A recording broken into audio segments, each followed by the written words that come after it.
Dark UPSC की हमेशा से प्रिंसिपल रहा है कि हमें वादे करने नहीं आते पर निभाना जानते हैं। तो अगर जनवरी में एक स्ट्रेटजी वीडियो बना के अगर हम लोगों ने आपसे ये वायदा किया कि हम लोग करंट अफेयर्स के लिए आप लोग के लिए वन स्टॉप सॉल्यूशन बनने वाले हैं, तो वो हमारे मतलब की बात नहीं थी, उस बात का एक मतलब था।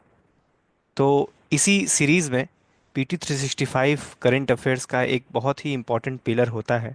और हम लोगों ने पहले से ही आपको ये इत्तला किया था कि PT 365 के जो वीडियोस हैं वो आप लोग के सामने लाए जाएंगे।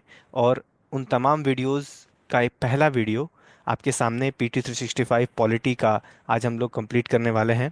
इस वीडियो का मॉडस ऑपरेंडी क्या होगा? इस वीडियो में जो प्रीलिम्स 2025 के लिए स्पेसिफिकली जो मोस्ट इम्पॉर्टेंट टॉपिक्स हैं उनको हम लोग डिस्कस करेंगे। जो टॉपिक्स इंपॉर्टेंट नहीं हैं उनको हम कम डिस्कस करेंगे या उसको स्किप भी कर सकते हैं। जो टॉपिक प्रीलिम्स के लिए नहीं मेंस के लिए इंपॉर्टेंट है उसको भी मैं बताऊंगा। और इसके अलावा आपको क्या करना है, कैसे करना है, ये मैं आपको बताऊंगा। और ख़ास तौर पे वो टॉपिक्स जो कि डायरेक्टली आपको लक्ष्मीकांत में मिलेंगे। तो हम लोग यहाँ आपका काम बढ़ाने नहीं बल्कि आपका हाथ बटाने आए हैं। अगर वो चीज़ें रीआइट्रेट होती हैं जो कि ऑलरेडी लक्ष्मीकांत में लिखी हुई हैं तो यहाँ उसको पढ़ने का कोई मतलब नहीं है। हम लोग जैसे जैसे इस वीडियो में आगे बढ़ेंगे वैसे वैसे उन चीज़ों पर डिस्कस करेंगे। तो ज़्यादा टाइम ना वेस्ट करते हुए सीधे चलते हैं पहले टॉपिक पे। तो शुरू करते हैं। ओके। सो पहला टॉपिक जो PT 365 में पॉलिटी से रिलेटेड है, तो इसमें इंपॉर्टेंट पॉइंट्स मैंने हाईलाइट भी कर दिया है आपके कन्वीनियंस के लिए। इसका PDF आपको टेलीग्राम चैनल पे ज्वाइन करके मिल जाएगा। अ, ठीक है, शुरू करते हैं। साइमल्टेनियस इलेक्शंस, दुनिया जानती है भाई। साइमल्टेनियस इलेक्शंस पहले नहीं, हमारे इंडियन पॉलिटी में साइमल्टेनियस इलेक्शंस शुरू से होते रहे हैं 1967 तक। जो 1951 के बाद जो पहले जनरल इलेक्शन हुए 52 में, 1967 तक साइमल्टेनियस इलेक्शंस होते रहे हैं। लेकिन 1967 के बाद जो है साइमल्टेनियस इलेक्शंस का वो सिस्टम बंद हो गया। उसके बाद जो है कि अभी के कॉन्टेक्स्ट में साइमल्टेनियस इलेक्शंस नहीं होते हैं। और सरकार की बहुत सारे कमिटीज़ के रिकमेंडेशंस थी, जैसे रामनाथ कोविंद कमेटी हो गई, दिनेश गोस्वामी कमेटी हो गई, कि साइमल्टेनियस इलेक्शंस के बारे में सोचना चाहिए। तो इसी एफर्ट में सरकार ने साइमल्टेनियस इलेक्शंस के लिए एक कॉन्स्टिट्यूशन अमेंडमेंट बिल लाया है। 129th अमेंडमेंट बिल है ये। कॉन्स्टिट्यूशन, ये वो वाला अमेंडमेंट नहीं है, 109th अमेंडमेंट नहीं है कॉन्स्टिट्यूशन का। ये 109th अमेंडमेंट बिल है। जैसे 128th अमेंडमेंट जो बिल जो था वो नारी शक्ति अधिनियम के लिए था, लेकिन 106th अमेंडमेंट जो कॉन्स्टिट्यूशन का था वो नारी शक्ति अधिनियम बना बाद में जाके। तो ये अभी इंट्रोड्यूस हुआ है लोकसभा में, इसको अभी जॉइंट पार्लियामेंट्री कमेटी को भेजा गया है। इसमें क्या इंपॉर्टेंट है बस हम लोग उतना ध्यान देते हैं। पहली बात ये, जैसे मैंने बताया, it is not something which is new to India. 1967 तक साइमल्टेनियस इलेक्शंस ऑलरेडी होते आए हैं, तो it is not something new to India. पहली बात। दूसरी बात, आपको क्या ध्यान देना है, ये एक आर्टिकल 82A इंट्रोड्यूस करने की बात करता है जो साइमल्टेनियस इलेक्शंस से डील करेगा। इसके अलावा आर्टिकल 83 में अनएक्सपायर्ड टर्म जो होगा लोकसभा का, जो प्री मेच्योर डिसोल्यूशन हो जाएगा, तो जो नए लोकसभा का चुनाव होगा वो केवल रिमेनिंग पीरियड के लिए होगा, इसकी बात की गई है। स्टेट के लिए जाहिर सी बात है 172 आर्टिकल आ जाएगा। और ये पावर किसको पावर दिया गया है इससे रिलेटेड लॉ बनाने का? तो पार्लियामेंट को पावर दिया गया है। जैसे पहले था इलेक्शन से रिलेटेड लॉ जो है, चाहे वो सेंट्रल इलेक्शंस हो या स्टेट के इलेक्शंस हो, पावर आपका पार्लियामेंट के पास रहता है। यही चीज़ें लिखी हुई हैं। और जाहिर सी बात है साइमल्टेनियस इलेक्शन का मतलब ये नहीं होता है कि एक ही दिन में सब चुनाव हो जाएगा। एक ही दिन में नहीं होगा, बस लोकसभा और राज्यसभा के चुनाव, माफ कीजिएगा, लोकसभा और स्टेट विधानसभा के चुनाव आपके साथ होंगे। ओके। अब आगे बढ़ते हैं। स्टेट इलेक्शन कमीशन बिल्कुल भी इंपॉर्टेंट नहीं है। इंपॉर्टेंट इस सेंस में नहीं है कि ये चीज़ें कॉन्स्टिट्यूशनल बॉडीज़ का जो लक्ष्मीकांत का आपका जो सेगमेंट है उसमें आप लोग अच्छे से पढ़ेंगे, या फिर हम लोगों ने जो PDF अपलोड किया हुआ है अपने टेलीग्राम चैनल पे, उसमें सारे कॉन्स्टिट्यूशनल बॉडीज़, सारे नॉन कॉन्स्टिट्यूशनल बॉडीज़ एक जगह पर आपको वहाँ कंपाइल्ड वे में मिल जाएंगे। तो यहाँ रीआइटरेट करने का कोई मतलब नहीं है। हमारा माइंड जो होता है वो ऑडियो विजुअल के माध्यम से चलता है। तो वहाँ अगर आपने एक बार आपके माइंड में वो विजुअल बन चुका है तो यहाँ उसको रिपीट करने का कोई मतलब नहीं है। तो यहाँ सिर्फ आप वो चीज़ पढ़िए पढ़िए जो ये करंट अफेयर में जो न्यूज़ है, जो कि इंपॉर्टेंट है और जो कि प्रीलिम्स में आ सकता है। बाकी बार बार सेम चीज़ पढ़ने का कोई मतलब नहीं है, वो आपको याद भी नहीं रहने वाला। हालांकि मैं बता देता हूँ, इसमें एक्सेप्शनल पॉइंट मैं बता देता हूँ। पहली बात ये कि स्टेट इलेक्शन कमिश्नर कमीशन जो है वो किसका चुनाव कराएगा, तो ये पंचायत और म्यूनिसिपैलिटी का चुनाव कराएगा। पंचायत और म्यूनिसिपैलिटी का चुनाव कराएगा। दूसरी बात, इसको अपॉइंट कौन करेगा, स्टेट इलेक्शन कमीशन का जो चेयरमैन होता है उसको अपॉइंट कौन करेगा, गवर्नर। लेकिन इसको रिमूव कौन कर सकता है, प्रेसिडेंट। इन्हीं सब चीज़ों पर आपको ध्यान देना है। ये लोकल बॉडी इलेक्शंस कराता है। बस अब आगे बढ़िए। डीलिमिटेशन कमीशन बहुत ही इंपॉर्टेंट टॉपिक है ये। डीलिमिटेशन कमीशन से इस बार प्रीलिम्स 2024 में आपको सवाल भी देखने को मिला था। डीलिमिटेशन का मतलब क्या होता है, डीलिमिटेशन के दो मतलब होते हैं। पहली बात, एक अगर टेरिटोरियल कॉन्स्टिट्यूंसी मान लीजिए, एक स्टेट मान लीजिए, स्टेट है, उसमें जो स्टेट है उसमें कितने नंबर ऑफ सीट्स होने चाहिए, कितने नंबर ऑफ कॉन्स्टिट्यूंसीज होने चाहिए, ये डिलिमिटेशन का पहला मतलब है। और दूसरा, जो कॉन्स्टिट्यूंसीज हैं उनकी बाउंड्रीज कैसी होनी चाहिए, ये डिलिमिटेशन का दूसरा मतलब है। तो ये बाउंड्रीज या तो ऐसे हो जाए या बाउंड्रीज ऐसे हो जाए, ये डिसाइड करेगा। और ये क्या है, ये C1, C2, C3, C4, constituency 1, 2, 3, 4। और इनका बाउंड्री कैसा रहेगा, उनका अलाइनमेंट कैसा रहेगा, ये भी डिलिमिटेशन का ही मतलब होता है। तो कॉन्स्टिट्यूशन में क्या बात लिखी हुई है, कॉन्स्टिट्यूशन में ये बात लिखी हुई है आर्टिकल 82 में कि डिलिमिटेशन उस अथॉरिटी से के द्वारा किया जाएगा जो कि पार्लियामेंट लॉ बना के बताएगा। और इसी कॉन्टेक्स्ट में पार्लियामेंट ने 4 बार लॉ बनाया, 4 बार डिलिमिटेशन कमीशन बनाया। कब बनाया, 52, 63, 73, 2002। और ये स्टेट्यूटरी बॉडी है, याद रखिएगा। ये कॉन्स्टिट्यूशनल बॉडी नहीं है। कॉन्स्टिट्यूशन में बस क्या बात लिखी हुई है, कॉन्स्टिट्यूशन में बात लिखी हुई है कि पार्लियामेंट लॉ बना के एक बॉडी बनाएगा जो कि डिलिमिटेशन का काम करेगा। डिलिमिटेशन काम क्या होता है ये मैंने बताया, नंबर ऑफ सीट फिक्स करना और उनकी बाउंड्री फिक्स करना, इतना ध्यान रखना है। और एक एक्सेप्शनल चीज़ क्या है डिलिमिटेशन कमीशन से रिलेटेड, कि इसका जो ज्यूरिस्डिक्शन होता है वो फाइनल होता है और किसी कोर्ट में इसको चैलेंज नहीं किया जा सकता है। ये बात आपको याद रखनी है बस। और कॉम्पोजिशन क्या होता है डिलिमिटेशन कमीशन का, एक सुप्रीम कोर्ट का जज होता है, चीफ इलेक्शन कमीशन या उसके द्वारा नॉमिनेटेड हुआ कोई इलेक्शन कमिश्नर, और स्टेट इलेक्शन कमिश्नर, 3 लोग होते हैं इसमें। आगे बढ़ते हैं। ईवीएम और वीवीपैट। ईवीएम और वीवीपैट इंपॉर्टेंट हैं लेकिन उतने भी इंपॉर्टेंट नहीं है। ईवीएम का मतलब जाहिर सी बात है एक इलेक्ट्रॉनिक वोटर मशीन होता है जहां से आप वोट देते हैं। वीवीपैट क्या होता है, एक माइक्रो कंट्रोलर इंस्ट्रूमेंट होता है। वो इंस्ट्रूमेंट का बेसिक मतलब क्या होता है कि मान लीजिए कोई गांव का आदमी है या फिर कोई भी इन जनरल आदमी है, वो चुनाव के वक्त उसने ईवीएम में अपना वोट डाला। अब जिसको वो उसने वोट डाला उसको कंफर्म करने के लिए कि हाँ तुम्हारा नाम फलाने आदमी हो तुम, तुम्हारा नाम ये है, तुमने इसको वोट दिया था और वो वोट सही से पड़ गया है, ताकि वो जो वोटर है जिसने वोट दिया है वो सेटिस्फाई हो जाए कि जिसको उसने इंटेंड किया था वोट देने को, उसको वो वोट चला गया है कि नहीं। बस आपको इतना ध्यान देना है। और ये कब आया था, सबसे पहले कहाँ यूज़ हुआ था, ये क्वेश्चन कभी कभी बन जाता है। ये 2013 में नागालैंड में पहली बार इंट्रोड्यूस हुआ था। ये बात आपको याद रखनी है। और ईवीएम कब इंट्रोड्यूस हुआ था, ईवीएम जो है कि केरला में पहली बार इंट्रोड्यूस हुआ था। केरला में पहली बार इंट्रोड्यूस हुआ था 1982 में। ठीक है, आगे बढ़ते हैं। बस इसके अलावा कुछ इंपॉर्टेंट नहीं है। मॉडल कोड ऑफ कंडक्ट होता है, जाहिर सी बात है आप प्रीलिम्स की प्रिपरेशन कर रहे हैं तो एक सिटीजन होने के नाते मॉडल कोड ऑफ कंडक्ट को हिंदी में आचार संहिता बोलते हैं। तो किसी भी चुनाव से पहले एक आचार संहिता लग जाता है। जब कब वो अनाउंस होता है, मॉडल कोड ऑफ कंडक्ट कब अनाउंस होता है, ये बहुत इंपॉर्टेंट होता है। जैसे ही इलेक्शन का शेड्यूल अनाउंस होता है तैसे ही model code of conduct force में आ जाता है। मॉडल कोड ऑफ कंडक्ट जो है कि लीगल नहीं होता है, ये बात आपको ध्यान देनी है। लीगल नहीं होता। ये कब पहली बार यूज हुआ था, 1960 में पहली बार यूज हुआ था केरला में। ये बात याद रखनी है आपको। ओके। तो although constitution doesn't explicitly mentioned है, ना तो कॉन्स्टिट्यूशन में मेंशन्ड है ना किसी लॉ में मेंशन्ड है। हालांकि बहुत सारे कमिटीज इसको लीगल बेसिस देने की बात करते हैं लेकिन अभी इसको लीगल बेसिस नहीं दिया गया है। तो हाँ, ये बहुत इंपॉर्टेंट है। ड्यूरेशन इसका मैंने बताया, जैसे ही शेड्यूल अनाउंस होगा ये फोर्स में आ जाएगा। और कब तक रहेगा ये बहुत इंपॉर्टेंट है, रिजल्ट तक रहेगा। याद रखिएगा, जब तक रिजल्ट अनाउंस नहीं हो जाता तब तक वो एमसीसी रहेगा। और क्या क्या इसमें नहीं हो सकता है, ये जनरली लोगों को पता होता है। कोई भी नया पॉलिसी पॉलिसी नहीं आ सकता, एडवर्टाइजमेंट नहीं हो सकता, कोई अपॉइंटमेंट नहीं हो सकता मेजर, या फिर public meeting during the 48 hour period before the hour fixed for closing poll नहीं हो सकता, गवर्नमेंट रिसोर्सेज को आप यूज़ नहीं कर सकते, मिनिस्टर्स और candidate can not sanction grants, क्योंकि ऐसे करके एक तरह से कॉन्फ्लिक्ट ऑफ इंटरेस्ट क्रिएट हो जाएगा ना, आप वोटिंग बिहेवियर को इन्फ्लुएंस कर सकते हैं। तो ये बात आपको ध्यान देनी है। लोकसभा इलेक्शन अभी संपन्न हुए 2024 में, तो इसका जो स्टैटिक बेसिस है वो लक्ष्मीकांत में आप पार्लियामेंट में पढ़ेंगे, इसको यहाँ रीआइटरेट करने का कोई भी मतलब नहीं है, ट्रस्ट करिए मेरी बात को। आगे बढ़ते हैं। 29 बिल्कुल भी इंपॉर्टेंट नहीं, इतना घुस घुस के यूपीएससी नहीं पूछता है।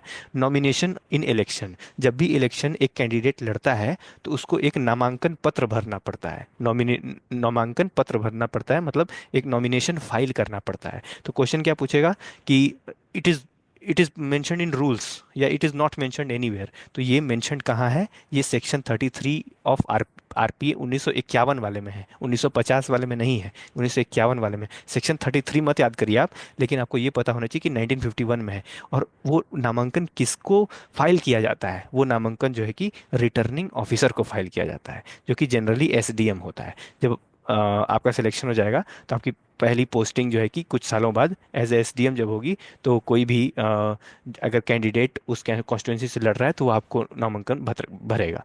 और वो जाहिर सी बात है, अगर उसको नामांकन पत्र स्वीकार करने का अधिकार है तो उसको रिजेक्ट करने का भी अधिकार होगा, रिजेक्ट भी कर सकता है वो। तो ये भी आपको ध्यान देना है।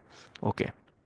रीपोलिंग कोई मतलब नहीं है, रीपोलिंग हो जाता है कहीं कहीं, अगर नेचुरल क्लैमिटी हो गया तो वहाँ रीपोलिंग करा देते हैं बस। साइलेंस पीरियड क्या होता है? देखिए कभी कभी ये सब टर्म पूछ देता है कि the term silence period mentioned in news refers to what. तो बस आपको इतना ध्यान देना है कि पॉलिटिकल कैंपेनिंग बंद हो जाती है ना, वोटिंग से पहले पॉलिटिकल कैंपेनिंग बंद हो जाती है। और ये कब कब शुरू होती है? तो it begins 48 hours before the voting day and ends after the polling ends. कहाँ कब से शुरू होता है कब से एंड होता है, ये बहुत इंपॉर्टेंट होता है। कभी कभी आपको जैसे कंफ्यूज करने के लिए बता, जैसे एग्जिट पोल जो होता है, एग्जिट पोल वोटिंग जो लास्ट डे की वोटिंग होती है उसके आधे घंटे बाद तक आप एग्जिट पोल नहीं दिखा सकते, उसके बाद आप दिखा सकते हैं। तो ये ध्यान देना है ये सब चीज़ें। Okay. One candidate multiple constituency, इसमें बस याद क्या रखना है कि आरपीए एक्ट का जो सेक्शन सब सेक्शन 33 है वो ये कहता है कि एक कैंडिडेट मैक्सिमम 2 सीट से कर सकता था। पहले ऐसा नहीं था, पहले जो है कि वो 2 से ज़्यादा सीट में भी लड़ सकता था, लेकिन 1996 में दिनेश गोस्वामी कमेटी के सिफारिशों के आधार पर इसको 2 सीट फिक्स कर दिया गया कि 2 से ज़्यादा आप नहीं कर सकते, और एक एक अगर दोनों से चुने जाएंगे तो एक आपको छोड़ना पड़ेगा। होम वोटिंग क्या होता है? होम वोटिंग का मतलब आप घर से वोटिंग कर सकते हैं। तो घर से कौन वोटिंग कर सकता है? जो बेचारे दिव्यांग जन होंगे या फिर कोई सीनियर सिटीजन होगा, वो अपने घर से ही वोटिंग दे देगा। तो बेनिफिशियरीज कभी कभी ये पूछ देता है। अभी मेरे ख्याल से यूपीपीसीएस में ये 85 ईयर्स वाला क्वेश्चन, 85 ईयर वाला फैक्ट पूछ दिया था। हालांकि यूपीएससी इतना घुस घुस के नहीं पूछता है, लेकिन आपको याद रख लेना है 40% डिसेबिलिटी होना चाहिए और 85 होना चाहिए, तो आप होम वोटिंग के लिए एलिजिबल हो जाएंगे। और और कुछ एक टर्म्स याद रखिए। स्वीप क्या होता है? कभी कभी पूछ देता है स्वीप। स्वीप क्या? वोटर एजुकेशन के लिए, जो आदमी जो है कि वोट डाल रहा है उसके एजुकेशन के लिए, उसके अवेयरनेस बढ़ाने के लिए स्वीप पोर्टल है एक। पोस्टल बैलेट, पोस्टल बैलेट मतलब आप वोट जो है कि घर घर होम वोटिंग का ही एक पार्ट है ये। तो आप घर से ही बाई पोस्ट आप अपना वोट डाल सकते हैं। तो ये किसके लिए होगा? ये special voter, service voters, voter on election duty, preventive detention में अगर आपको लिया गया है तो वो यहाँ से आप वोट दे सकते हैं। एक बात याद रखिएगा, जो जेल में लोग होते हैं उनको वोट देने का अधिकार नहीं होता है, लेकिन उनको चुनाव लड़ने का अधिकार होता है, ये बात ध्यान दीजिएगा। खैर, और प्रॉक्सी वोटिंग का क्या मतलब है? प्रॉक्सी कॉलेजेस में आप लोगों ने लगाया ही होगा। प्रॉक्सी होता है कि मैं मेरे जगह पर तुम वोट डाल दो, ये है। तो elected delegate his voting rights to a representative. और ये किसको होता है? ये सर्विस वोटर्स के लिए सिर्फ होता है। सर्विस वोटर्स में कौन आएंगे? आर्म फोर्सेज आएंगे, जो बाहर लोग अपॉइंट होते हैं इंडिया के बाहर वो लोग होंगे। Member of a force to which army act is applicable, ठीक है। मेंबर ऑफ पुलिस फोर्स, ठीक है। इतने लोग सर्विस वोटर्स में आएंगे, ठीक है। फॉर्म 17C बिल्कुल भी इंपॉर्टेंट नहीं है, बस आपको अगर ठीक है फोमो हो रहा है, बस याद करने का मन कर रहा है, तो एक कंडक्ट ऑफ इलेक्शन बस याद रख लीजिए, कंडक्ट ऑफ इलेक्शन, बस इतना। ब्रेल सिग्नेचर बिल्कुल भी इंपॉर्टेंट नहीं। ब्रेल जाहिर सी बात है यार, जो दृष्टिबाधित लोग होते हैं वो उनके लिए एक सिस्टम होगा, उनको बढ़िया से वोट देने का सिस्टम होगा। बस आगे बढ़िए, कोई दिक्कत नहीं है। इमरजेंसी, अब देखिए इमरजेंसी जो है तीन चार पेजेस में लक्ष्मीकांत में बहुत ज़्यादा डिटेल में दे दिया हुआ है। उसको आपको पढ़ना है, वहीं से आपको पढ़ना है, यहाँ आपको वापस से दोबारा रिवाइज नहीं करना है। क्या लिखा है वहाँ? वही नेशनल इमरजेंसी आर्टिकल 352, वही प्रेसिडेंट रूल 356, वही फाइनेंशियल इमरजेंसी 360, वही जो ग्राउंड्स हैं, वॉर और एक्सटर्नल एग्रेशन, या फिर आर्म्ड रेबेलियन। पहले जो है कि इंटरनल डिस्टरबेंस था, उसको 44th में आर्म्ड रेबेलियन बना दिया गया। 356 में कॉन्स्टिट्यूशनल मशीनरी फेलियर जब होगा स्टेट में, वो गवर्नर रिपोर्ट के आधार पर भी हो सकता है, वो आर्टिकल 365 के आधार पर भी हो सकता है। Financial emergency threat to financial stability के आधार पर होता है। वो कब लगता है, उनको कौन लगाता है, प्रेसिडेंट प्रोक्लेम करता है, वो कब तक रहता है, कौन से राइट सस्पेंड होते हैं, कौन से राइट्स नहीं सस्पेंड होते हैं, जाके सीधे वहाँ रिवाइज करिए। यहाँ टाइम खोटी करने का कोई मतलब नहीं है। आगे बढ़िए। एंटी डिफेक्शन लॉ, फिर वही बात, बहुत अच्छे से मेंशन्ड है वहाँ। यहाँ आपको अपना मेहनत डबल नहीं करना है। तो यहाँ आपको बस बेसिक चीज़ें पढ़ के जानी है और वहाँ जाके रिवाइज करिए। हालांकि मैं थोड़ी चीज़ें बता देता हूँ। 10th शेड्यूल में, पहली बात तो 10th शेड्यूल याद रखना है आपको। 52nd अमेंडमेंट याद रखना है, बहुत ज़्यादा इंपॉर्टेंट है। और बहुत इतना ज़्यादा इंपॉर्टेंट है कि यूपीएससी पिछले 10 साल में कम से कम 6 7 बार एंटी डिफेक्शन लॉ के बारे में पूछ चुका है। तो ये चार क्राइटेरिया होते हैं। अगर कोई वॉलेंटरली किसी ने अपनी पार्टी की मेंबरशिप गिव अप कर दी, या फिर पार्टी ने विप जारी किया और आप उससे कंप्लाई नहीं कर रहे हैं, आप इंडिपेंडेंट मेंबर चुन के आ रहे हैं लेकिन आपने कोई पॉलिटिकल पार्टी ज्वाइन कर ली, आप नॉमिनेटेड मेंबर हैं, लेकिन 6 महीने तक आप ज्वाइन करना है तो कर सकते हैं, 6 महीने के बाद आप दूसरी पार्टी नहीं ज्वाइन कर सकते। लेकिन 6 महीने के बाद अगर आपने ज्वाइन कर लिया तो अब भी आप डिस्क्वालीफाई हो जाएंगे। इसमें एक्सेप्शन क्या होता है? एक्सेप्शन जो होता है वो, पहली बात तो स्पीकर, स्पीकर एक एक्सेप्शन होता है। दूसरा एक्सेप्शन क्या होता है कि अगर 2/3 लोग आपके पार्टी से टूट कर दूसरे में मर्ज हो जाते हैं, तो ये भी एज एन एक्सेप्शन, इस केस में भी आप डिस्क्वालीफाई नहीं होंगे। पहले क्या था, एक स्प्लिट का भी प्रोविजन था। स्प्लिट में 2/3 नहीं, 1/3 लोग अगर स्प्लिट कर जाएं तो भी उसको डिफेक्शन के अंतर्गत नहीं माना जाता था। लेकिन वो कब हटा दिया गया, स्प्लिट वाला कब हटाया गया? 91st अमेंडमेंट में इसको हटा दिया गया। बस इसके अलावा आई डोंट थिंक आपको किसी चीज़ की ज़रूरत है। और एक क्वेश्चन जो 2022 में पूछा था कि टाइम पीरियड स्पीकर के लिए नहीं होता है। केशव मेघचंद्रा एक केस है, उसमें बोला गया था कि नहीं, 3 महीना इसको करो। 3 महीना वो टाइम पीरियड नहीं होता है, इसका स्पीकर कभी कभी ज़्यादातर मतलब वो उसका मिस यूटिलाइज करता है इस प्रोविजन को। तो बस ये सब केशव मेघचंद्रा वगैरह उतना प्री के पॉइंट ऑफ व्यू से इंपॉर्टेंट नहीं है। बस आपको याद रखना है कि टाइम पीरियड नहीं होता है, और सुप्रीम कोर्ट ने बोला है कि होना चाहिए। प्रोपोर्शनल रिप्रेजेंटेशन, अब देखिए दो दो तरीके होते हैं वोटिंग के। एक तो first past the post system, और एक जो है कि proportional system. First past the post system में क्या होता है कि चार लोग अगर चुनाव लड़ रहे हैं, उसमें जो है कि जो सबसे ज़्यादा वोट पालेगा वो जो है कि चुनाव जीत जाएगा। मतलब अगर चार लोग, जाहिर सी बात है, आपको पता ही होगा, जैसे अपना चुनाव होता है लोकसभा का, उसमें किसी को एक कैंडिडेट को जो है कि 40% वोट मिले, एक को 30% मिले, एक को 20% मिले, एक को 10% मिले, बाकी वोट इनवैलिड हो गए, तो 40% वाला जीत जाएगा। और प्रोपोर्शनल रिप्रेजेंटेशन में क्या होता है, यहाँ कोटा अचीव करना पड़ता है। कोटा, कोटा अचीव मतलब मान लीजिए 50% से ज़्यादा होना। एक एग्जांपल दे रहा हूँ, जो हमेशा 50% नहीं होता है। 50% से जो ज़्यादा पाएगा उसी को विजेता डिक्लेयर किया जाएगा। और कुछ चीज़ें, first past the post system में क्या होता है, कंट्री को जो है कि एक स्मॉल, कुछ कुछ स्मॉल ज्योग्राफिकल यूनिट्स कॉन्स्टिट्युएंसीज में तोड़ा जाता है। और उन कॉन्स्टिट्युएंसी में आप एक किसी पर्टिकुलर कैंडिडेट के लिए वोट करते हैं। ध्यान दीजिएगा, यहाँ कैंडिडेट के लिए वोट होता है, एक पर्टिकुलर कैंडिडेट। जैसे मेरा कॉन्स्टिट्यूएंसी वाराणसी है, तो यहाँ मोदी जी सांसद है, हम लोग मोदी जी के लिए वोट करेंगे, या फिर अजय राय जो कि कांग्रेस से उम्मीदवार थे उनको वोट करेंगे।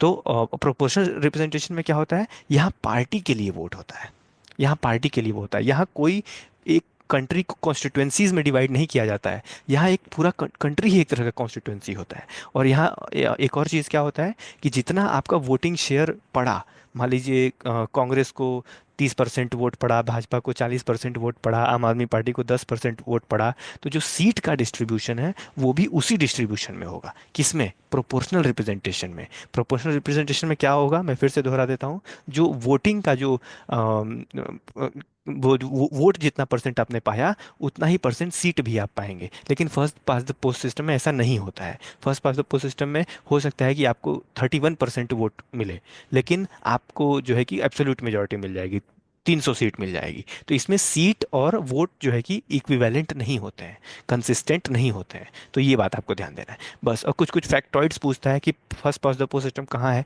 यूएस में होगा ही, यूके में होगा ही, कनाडा, इंडिया। और पीआर कहाँ है, इसराइल और नेदरलैंड। ये थोड़ा फैक्चुअल फैक्टॉइड्स आप याद रख लेंगे। और इंडिया में प्री आर सिस्टम कहाँ कहाँ यूज होता है कभी कभी पूछता है। तो राज्यसभा में होता है, स्टेट लेजिस्लेटिव काउंसिल में होता है, प्रेसिडेंट में होता है, वाइस प्रेसिडेंट में होता है। बाकी लोकसभा में और विधानसभा में क्या होता है, first past the post system होता है। ठीक है।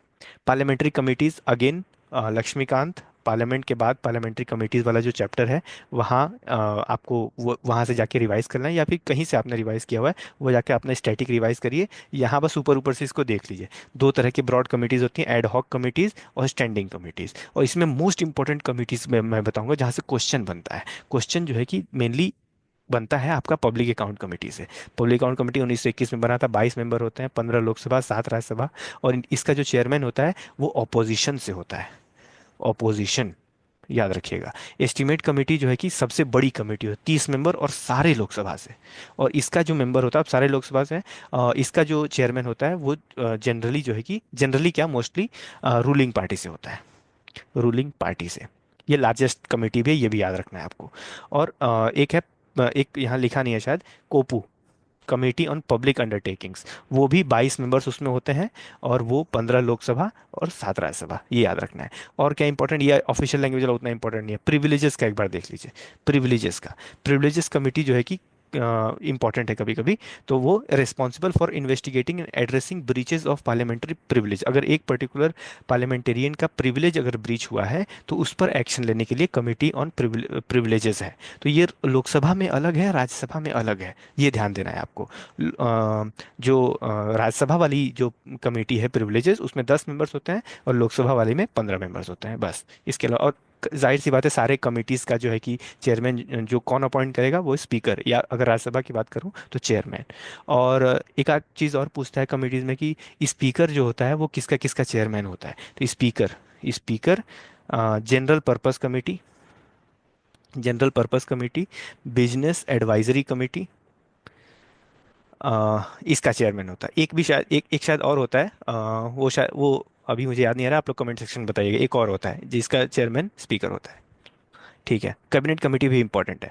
कैबिनेट कमेटी, दो तीन चीज़ें बस आपको याद रखनी, इतना लिखा हुआ है, दो चीज़ें बस। ये तो ना तो कॉन्स्टिट्यूशनल है, नॉन कॉन्स्टिट्यूशनल।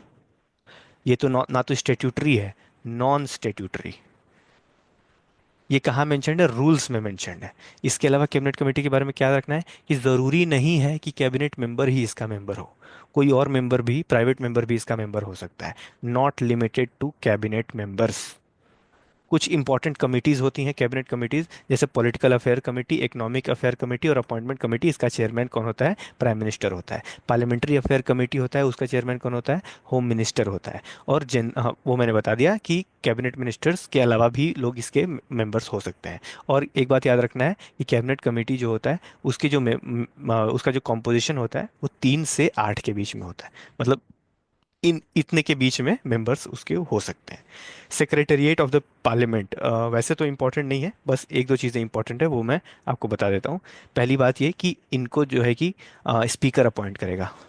जो सेक्रेटरी जनरल होते हैं लोकसभा के और राज्यसभा के, इनको जो है कि स्पीकर या फिर चेयरमैन राज्यसभा के पॉइंट ऑफ व्यू से वो अपॉइंट करेंगे। दूसरी बात ये आर्टिकल 98 में इनका जिक्र होता है, shall have the separate secretarial staff. Parliament के पास सेपरेट जो है कि सेक्रेटेरियल स्टाफ होगा।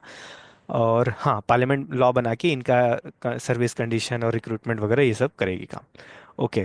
और क्या याद रखना है आपको, हाँ, जो सेक्रेटरी जनरल होता है दोनों हाउसेस के, वो उसका रैंक जो होता है वो कैबिनेट सेक्रेटरी के इक्विवेलेंट होता है। ये बात आपको याद रखनी है।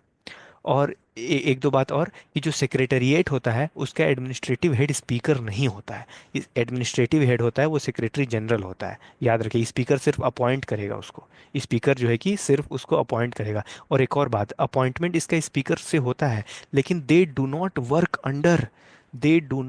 Work under speaker.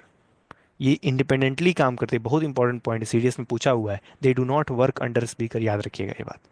Cabinet secretary, अब ये इंपॉर्टेंट इसलिए क्योंकि प्रीलिम्स में क्वेश्चन पूछा हुआ है कैबिनेट सेक्रेटरी के बारे में, वरना मैं नहीं बताता। तो ठीक है, ये सबसे बड़ा सिविल सर्वेंट होता है देश का, ये याद रखना है। दूसरी बात, इंटर मिनिस्ट्री फंक्शन, इसको देख लीजिए। Inter ministerial coordination, ironing out differences, मतलब मिनिस्ट्रीज के बीच में कुछ झगड़ा उगड़ा हो गया उसको निपटाना। और ये बहुत इंपॉर्टेंट पॉइंट है, ex officio chairman of civil services board. यही पॉइंट पूछा था प्रीलिम्स वाले जो क्वेश्चन आए थे उसमें। और ये बातें आपको याद रखनी है कि it has no authority over working departments. No authority over working department, important है। ठीक है। President address same, parliament chapter, I can not emphasise more, जाके वहां से पढ़िए, खत्म करिए, यहाँ बार बार उसको रीआइट्रेट करने का कोई मतलब नहीं है। और टू मेंबर्स, कोई मतलब नहीं है, जाके लक्ष्मीकांत में पार्लियामेंट चैप्टर पढ़िए, या फिर एक वीडियो मैंने अपलोड किया है, 1 घंटे में पूरा पार्लियामेंट आपका कवर हो जाएगा। मतलब आप उस वीडियो को देखिए, ज़्यादा लोगों ने उस वीडियो को देखा नहीं हुआ है, लेकिन it's a gem of video. ठीक है। ओके। अब सिटीजनशिप पर आते हैं। सिटीजनशिप जाकर देख लीजिए, आप पिछले 10 साल का पीवाईक्यू, एक क्वेश्चन बस आपको मिलेगा सिटीजनशिप से रिलेटेड। तो जितना हाय तौबा सिटीजनशिप जैसे चैप्टर्स में लोगों को मची रहती है, उतना हाय तौबा अगर आप पार्लियामेंट के लिए मचा लें या फंडामेंटल राइट पढ़ लें, तो आपके ज़्यादा क्वेश्चन सही हो जाएंगे। बस इसमें आपको इंपॉर्टेंट क्या चीज़ें हैं, बस वो मैं आपको बता देता हूँ। 5 तरीके होते हैं सिटीजनशिप एक्वायर करने के लिए: बर्थ, डिसेंट, रजिस्ट्रेशन, नेचुरलाइजेशन और इनकॉर्पोरेशन ऑफ टेरिटरी। 5 तरीके होते हैं। इंडिया जो है डुअल सिटीजनशिप नहीं प्रोवाइड करता है, इंडिया सिंगल सिटीजनशिप प्रोवाइड करता है। डुअल सिटीजनशिप कौन प्रोवाइड करता है, ये फैक्टॉइड थोड़े इंपॉर्टेंट है। यूएस, यूके और पाकिस्तान जो है वो डुअल सिटीजनशिप प्रोवाइड करते हैं, और भी कंट्रीज होंगी लेकिन एग्जाम्पल प्रोमिनेंट यही है। दूसरी बात ये, पहली बात सॉरी, पहली बात ये दूसरी बात ये कि कॉन्स्टिट्यूट इंडिपेंडेंस के टाइम कौन सिटीजन होगा, ये बात ध्यान दीजिएगा, इंडिपेंडेंस के टाइम कौन सिटीजन होगा कौन सिटीजन नहीं होगा, ये कौन डिसाइड करेगा, ये कॉन्स्टिट्यूशन डिसाइड करेगा। और इंडिपेंडेंस के बाद कौन सिटीजन होगा कौन सिटीजन नहीं होगा, ये कॉन्स्टिट्यूशन में लिखा हुआ है कि पार्लियामेंट तुम लॉ बना के डिसाइड करना। फिर से मैं दोहराता हूँ, इंडिपेंडेंस के टाइम कौन सिटीजन होगा कौन सिटीजन नहीं होगा, ये कॉन्स्टिट्यूशन खुद डिसाइड करेगा। लेकिन इंडिपेंडेंस के बाद कौन सिटीजन होगा कौन सिटीजन नहीं होगा, ये कॉन्स्टिट्यूशन ने बोला पार्लियामेंट तुम लॉ बना के डिसाइड करना। और इसी आधार पर पार्लियामेंट ने जो है कि सिटीजनशिप एक्ट बना दिया। तो ये इंपॉर्टेंट है। ओके, इसमें कुछ कुछ ये सेक्शन 6A जो है थोड़ा सा इंपॉर्टेंट है, special provision related to citizenship. मतलब इसमें आसाम अकॉर्ड के तहत जो आसाम के जो माइग्रेंट्स थे, जो 1966 और 67 के बीच में जिन्होंने माइग्रेट किया था ईस्ट पाकिस्तान से, उनको एक तरह से एग्जेम्पशन मिलता है। ये बात आपको याद रखनी है, उनको सिटीजनशिप दिया जाता है। फॉरेन ट्रिब्यूनल छोड़िए, बिल्कुल इंपॉर्टेंट नहीं है। अमेंडमेंट रूल बिल्कुल इंपॉर्टेंट नहीं। देखिए देखिए, पिछले 10 सालों में सिटीजनशिप से रिलेटेड कौन सी ऐसी चीज़ है जिसने सबसे ज़्यादा सुर्खियां बटोरी और जिसका सबसे ज़्यादा हाय तौबा मचा था, वो है ये वाला अगला, ये जो सिटीजनशिप अमेंडमेंट एक्ट 2019 वाला है। तो अगर क्वेश्चन बनेगा तो 99% चांस है कि वो यहीं से बनेगा। वो भले 5 साल पहले है, लेकिन ये इतना ज़्यादा इंपॉर्टेंट है कि क्वेश्चन बनेगा तो यहीं से बनेगा। ये क्या था, वो ये था कि जो इलीगल माइग्रेंट्स हैं हमारे एडजॉइनिंग स्टेट्स के, वो अगर रिलीजियसली परसिक्यूटेड है तो उनको इलीगल माइग्रेंट नहीं माना जाएगा, उनको सिटीजनशिप दी जाएगी। देखिए क्या लिखा हुआ है, illegal migrant who fulfil 4 criterias will not be treated as illegal migrants. और वो क्राइटेरिया क्या है, वो हिंदू होने चाहिए, सिख होने चाहिए, बुद्धिस्ट, जैन, पारसी, क्रिश्चियन, यहाँ इस्लाम नहीं है, मुस्लिम नहीं है। याद रखें, इसी बात पर सबसे ज़्यादा हल्ला मचा था कि मुस्लिम यहाँ नहीं है। मुस्लिम, कुछ लोग कह रहे थे मुस्लिम होने चाहिए, आर्टिकल 14 का यह हनन है। खैर वो मुस्लिम नहीं है, ये बात याद रखनी है आपको। दूसरी बात, अफगानिस्तान, पाकिस्तान और बांग्लादेश है, श्रीलंका नहीं है, याद रखिएगा ये बात। और यहाँ जो है कि कुछ कुछ एग्जेम्पशन है, they are not in certain tribal areas of Assam, वो जो 6 शेड्यूल है उनको एग्जेम्पशन दिया गया, ये याद रखना है। और आईएलपी इनर लाइन परमिट वालों को भी एग्जेम्पशन दिया हुआ है। बस इसके अलावा कुछ इंपॉर्टेंट नहीं है, छोड़ दीजिए इसको। ओवरसीज सिटीजन ऑफ इंडिया, देखिए जो इंपॉर्टेंट है मैं बस उतना आपको हाईलाइट करूंगा। ओवरसीज सिटीजन ऑफ इंडिया, पहली बार ये सिटीजन नहीं होते हैं, ये ध्यान देना है। दूसरी बात, ये वोट नहीं कर सकते हैं। दो चीज, और वही बात मैं बोल रहा हूँ कि पिछले 10 सालों में कौन सी ऐसी चीज है जो किसी पर्टिकुलर टॉपिक में सबसे ज़्यादा जिसने सुर्खियां बटोरी हैं। तो ओवरसीज सिटीजन ऑफ इंडिया के लिए जिस चीज़ ने सबसे ज़्यादा सुर्खियां बटोरी वो ये वाला पॉइंट है कि पीओआई और ओसीआई का कार्ड होल्डर्स को जो है कि मर्ज कर दिया गया था। मोदी जी गए थे यूएसए और इन दोनों को मर्ज करके सिंगल ओसीआई कैटेगरी में 2015 में डाल दिया गया था। बस इसके अलावा क्या इंपॉर्टेंट है, कभी कभी सेक्शनल वगैरह में मैंने देखा है, पता नहीं यूपीएससी में तो बिल्कुल भी मैंने नहीं देखा है, ओसीआई और जो एनआरआईज होते हैं उनके बीच का डिफरेंस पूछ देता है। तो जो एनआरआईज के बारे में मैं थोड़ा बता देता हूँ। एनआरआईज, पहली बात तो ये इंडियन होते हैं, ये इंडियन सिटीजन होते हैं, मतलब इंडियन सिटीजन।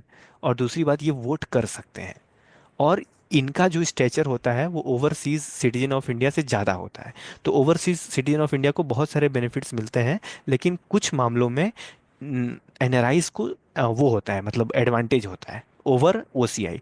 तो देखिए, पहली बात, ओसीआई को क्या क्या बेनिफिट मिलेगा, multiple entry, life long visa, ये सब, इक्वालिटी विथ एनआरआई, मतलब ज़्यादातर चीज़ों में इक्वालिटी है। बस एक्सेप्शन कहाँ रहेगा कि एग्रीकल्चर और प्लांटेशन लैंड को एक्वायर करना हो गया, तो ये सब चीज़ें, और एडॉप्ट करना हो गया इंडियन चिल्ड्रन, तो ये सब चीज़ें बहुत सेंसिटिव चीज़ें हैं ना। तो ये सब चीज़ों में थोड़ा सा एक्सेप्शन दिया गया है, इसमें एनआरआई लोगों को थोड़ा सा एज मिला है किस पर, ओसीआई पर। और वही बात जो मैंने बोला था, OCI does not confer political right to vote और not eligible to hold Indian constitution post, ये याद रखना है। और कोई सर्विस पोजीशन भी होल्ड नहीं कर सकते अनलेस गवर्नमेंट ने एक रूल बना के बोला है कि नहीं वो ऐड कर सकते हैं। अगर रूल बना के बोला है ऐड कर सकते हैं तभी कर सकते हैं।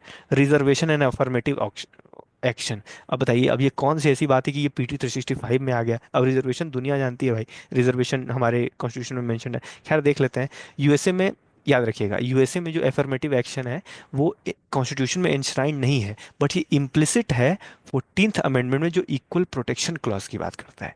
इंपॉर्टेंट है, कॉन्स्टिट्यूशन में एंश्राइंड नहीं है डायरेक्टली रिजर्वेशन, लेकिन ये इक्वल प्रोटेक्शन क्लॉज था जो 14th अमेंडमेंट का, उसमें इम्प्लिसिट है, ये याद रखना है बात।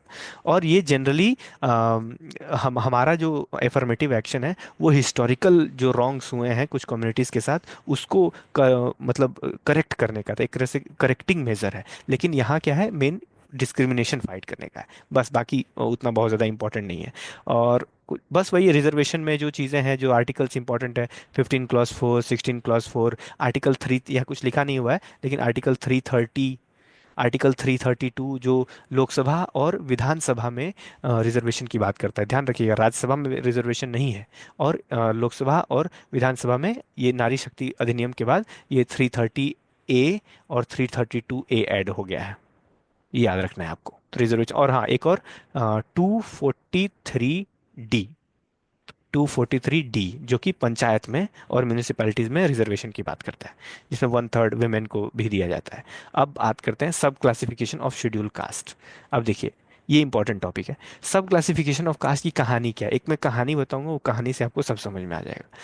आर्टिकल 341 ऑफ द कॉन्स्टिट्यूशन क्या कहता है। आर्टिकल 341 ऑफ द कॉन्स्टिट्यूशन कहता है कि प्रेसिडेंट जो होगा वो किसी कास्ट को, किसी रेस को या किसी ट्राइब को एससी में स्पेसिफाई करेगा।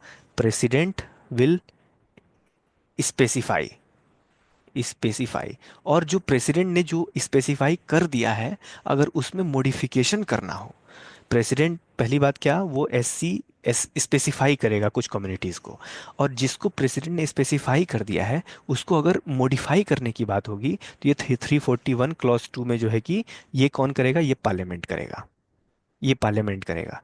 तो इशू क्या हुआ, एक सब क्लासिफिकेशन का इशू हुआ कि प्रेसिडेंट ने जो लिस्ट स्पेसिफाई किया किया है, अगर उसको सब क्लासिफिकेशन वो करता है, प्रेसिडेंट अगर वो सब क्लासिफिकेशन करता है, तो वो जो है कि क्या माना जाएगा, वो ये 341 वाला माना जाएगा या 341 वाला नहीं माना जाएगा। तो पहले ये माना गया कि नहीं, प्रेसिडेंट जो है कि आर्टिकल अगर सब क्लासिफाई करता है तो ये प्रेसिडेंट नहीं कर सकता है, ये पावर, ये एक तरह का मॉडिफिकेशन है, ये पहले माना गया।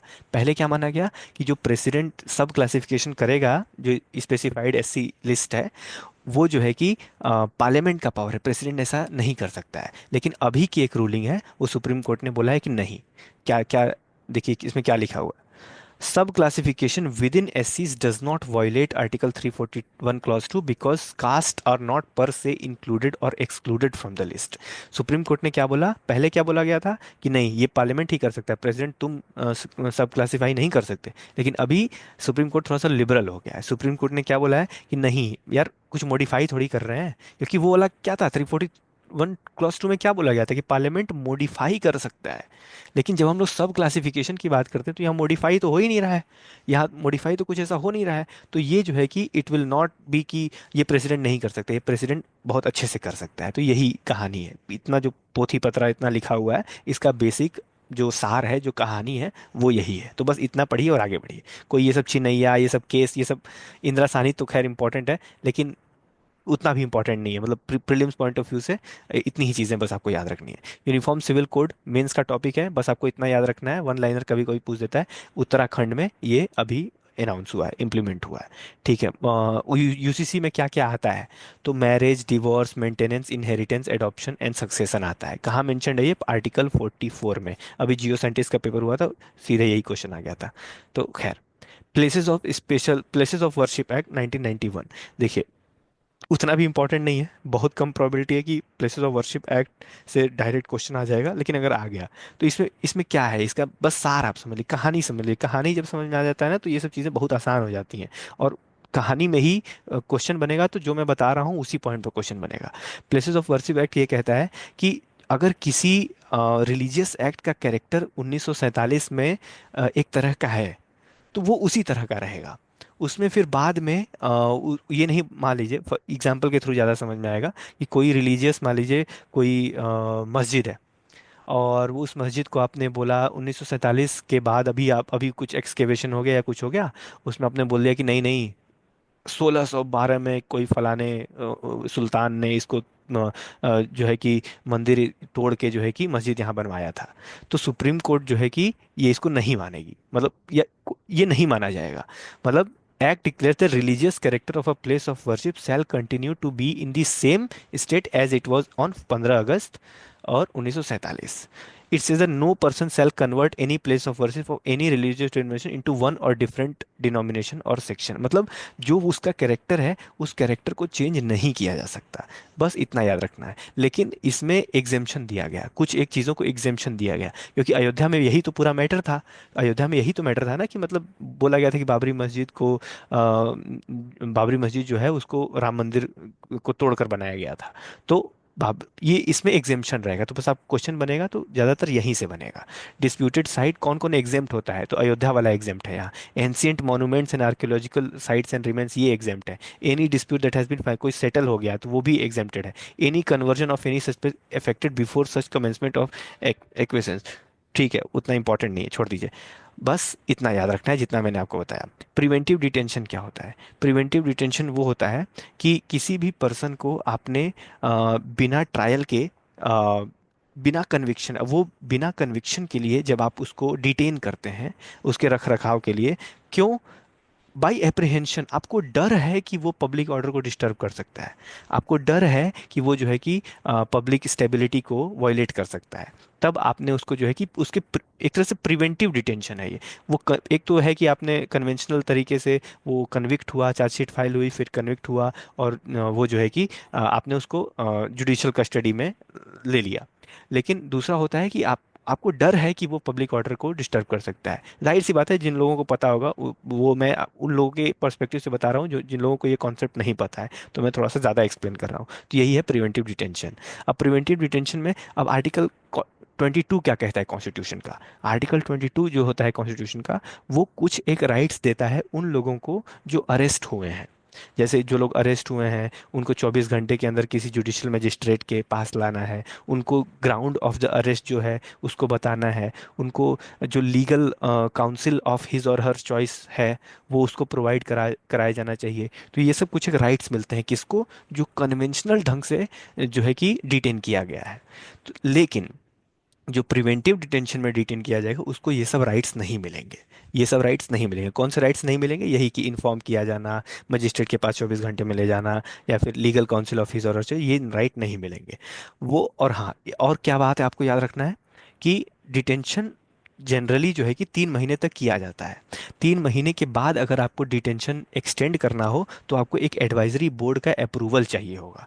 These boards are set up by states and normally consist of retired जजेस एंड ब्यूरोक्रेट्स। इस बोर्ड में कौन होते हैं? रिटायर्ड जजेस और ब्यूरोक्रेट्स होते हैं। ये बात आपको ध्यान देनी है। ठीक है। और हाँ, हालांकि जो पर्सन को प्रिवेंटिव डिटेंशन में लिया गया है, उसको अर्ली नोटिफिकेशन ऑफ ग्राउंड्स, उसको क्या क्या कुछ कुछ राइट उसको भी मिलता है। क्या? उसको ग्राउंड बताना होगा, किस ग्राउंड पर आपने जो है कि डिटेन किया है। और दूसरा, opportunity to contest detention order. Opportunity to contest मतलब वो उसको चैलेंज कर सकता है, ये भी उसके पास राइट है। तो 22 क्लॉज 5, ये भले ही बात याद रखिए कि 22 क्लॉज 5 है, लेकिन आपको याद रखना है कि हाँ, ये दो चीज़ें उसको राइट दिया गया है। ठीक है, अब आगे बढ़ते हैं। Personality rights. अब देखिए पर्सनालिटी राइट्स का सिंपल एग्जांपल के थ्रू समझिए। पर्सनालिटी राइट्स मतलब अभी जैसे किशोर किशोर कुमार का तो निधन हो गया है, बहुत बड़े सिंगर थे। अभी कोई नया गाना आया और किशोर कुमार का वॉइस आपने लगा के जो है कि अपने अपने रील बना के आप अपने इंस्टाग्राम पेज पर आपने डाल दिया।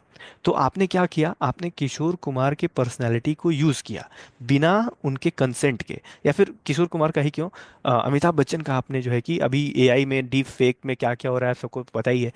अमिताभ बच्चन का वॉइस और उनका पोस्चर सब कुछ आपने इस्तेमाल किया और आपने अपने प्रोडक्ट को जो है कि उनके थ्रू एडवर्टाइज कराया बिना उनके कंसेंट के। तो एक तरह से आपने अमिताभ बच्चन का पर्सनैलिटी को यूज़ किया। तो ये क्या है, बिना कंसेंट का अगर कोई चीज़ आप यूज़ कर रहे हैं तो वो उनके प्राइवेसी का हनन है ना, जाहिर सी बात है। तो क्वेश्चन क्या इंपॉर्टेंट है इसमें, इतना जो लिखा हुआ है इतना लंबा चौड़ा, बस personality right is link to right to privacy, and right to privacy is link to article 21।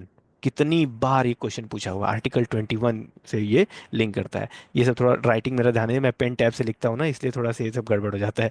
तो इतनी भी खराब नहीं है राइटिंग मेरी। तो हाँ, पर्सनैलिटी राइट जो है कि वो आर्टिकल 21 में राइट टू प्राइवेसी के अंतर्गत आता है। ठीक है, पर्सनैलिटी राइट ये होता है। बाकी ये सब रोम कन्वेंशन, ट्रिप्स ट्रिप्स तो पता ही होता है जो जनरली लोगों को। वीपो पता नहीं मैं इसको इंपॉर्टेंट बोलूँ या ना बोलूँ, बढ़ जाइए आगे, कोई नहीं इंपॉर्टेंट है, छोड़ दीजिए। एनिमी प्रॉपर्टी हटाइए। राइट टू बी फॉरगॉटन, अब देखिए राइट टू बी फॉरगॉटन क्या, बस कॉन्सेप्ट बस समझिए। राइट टू बी फॉरगॉटन का मतलब ये होता है कि फर्ज कीजिए 2015 में मैं किसी केस में मुझे ये शक की निगाह से देखा जाता है, या फिर मैं किसी केस में जो है कि फंस जाता हूँ। और जब मैं किसी उस केस में फंसता हूँ तो पूरा मेरा मीडिया ट्रायल होता है। और बहुत जैसे सुशांत सिंह राजपूत के केस में रिया चक्रवर्ती के साथ हुआ था, उसका कैरेक्टर एसेसिनेशन होता है, उसका personal data, non personal data तमाम सोशल मीडिया पे, इंटरनेट पे, इलेक्ट्रॉनिक मीडिया में, प्रिंट मीडिया में वो सब यूज़ होते हैं उनकी पर्सनल चीज़ें।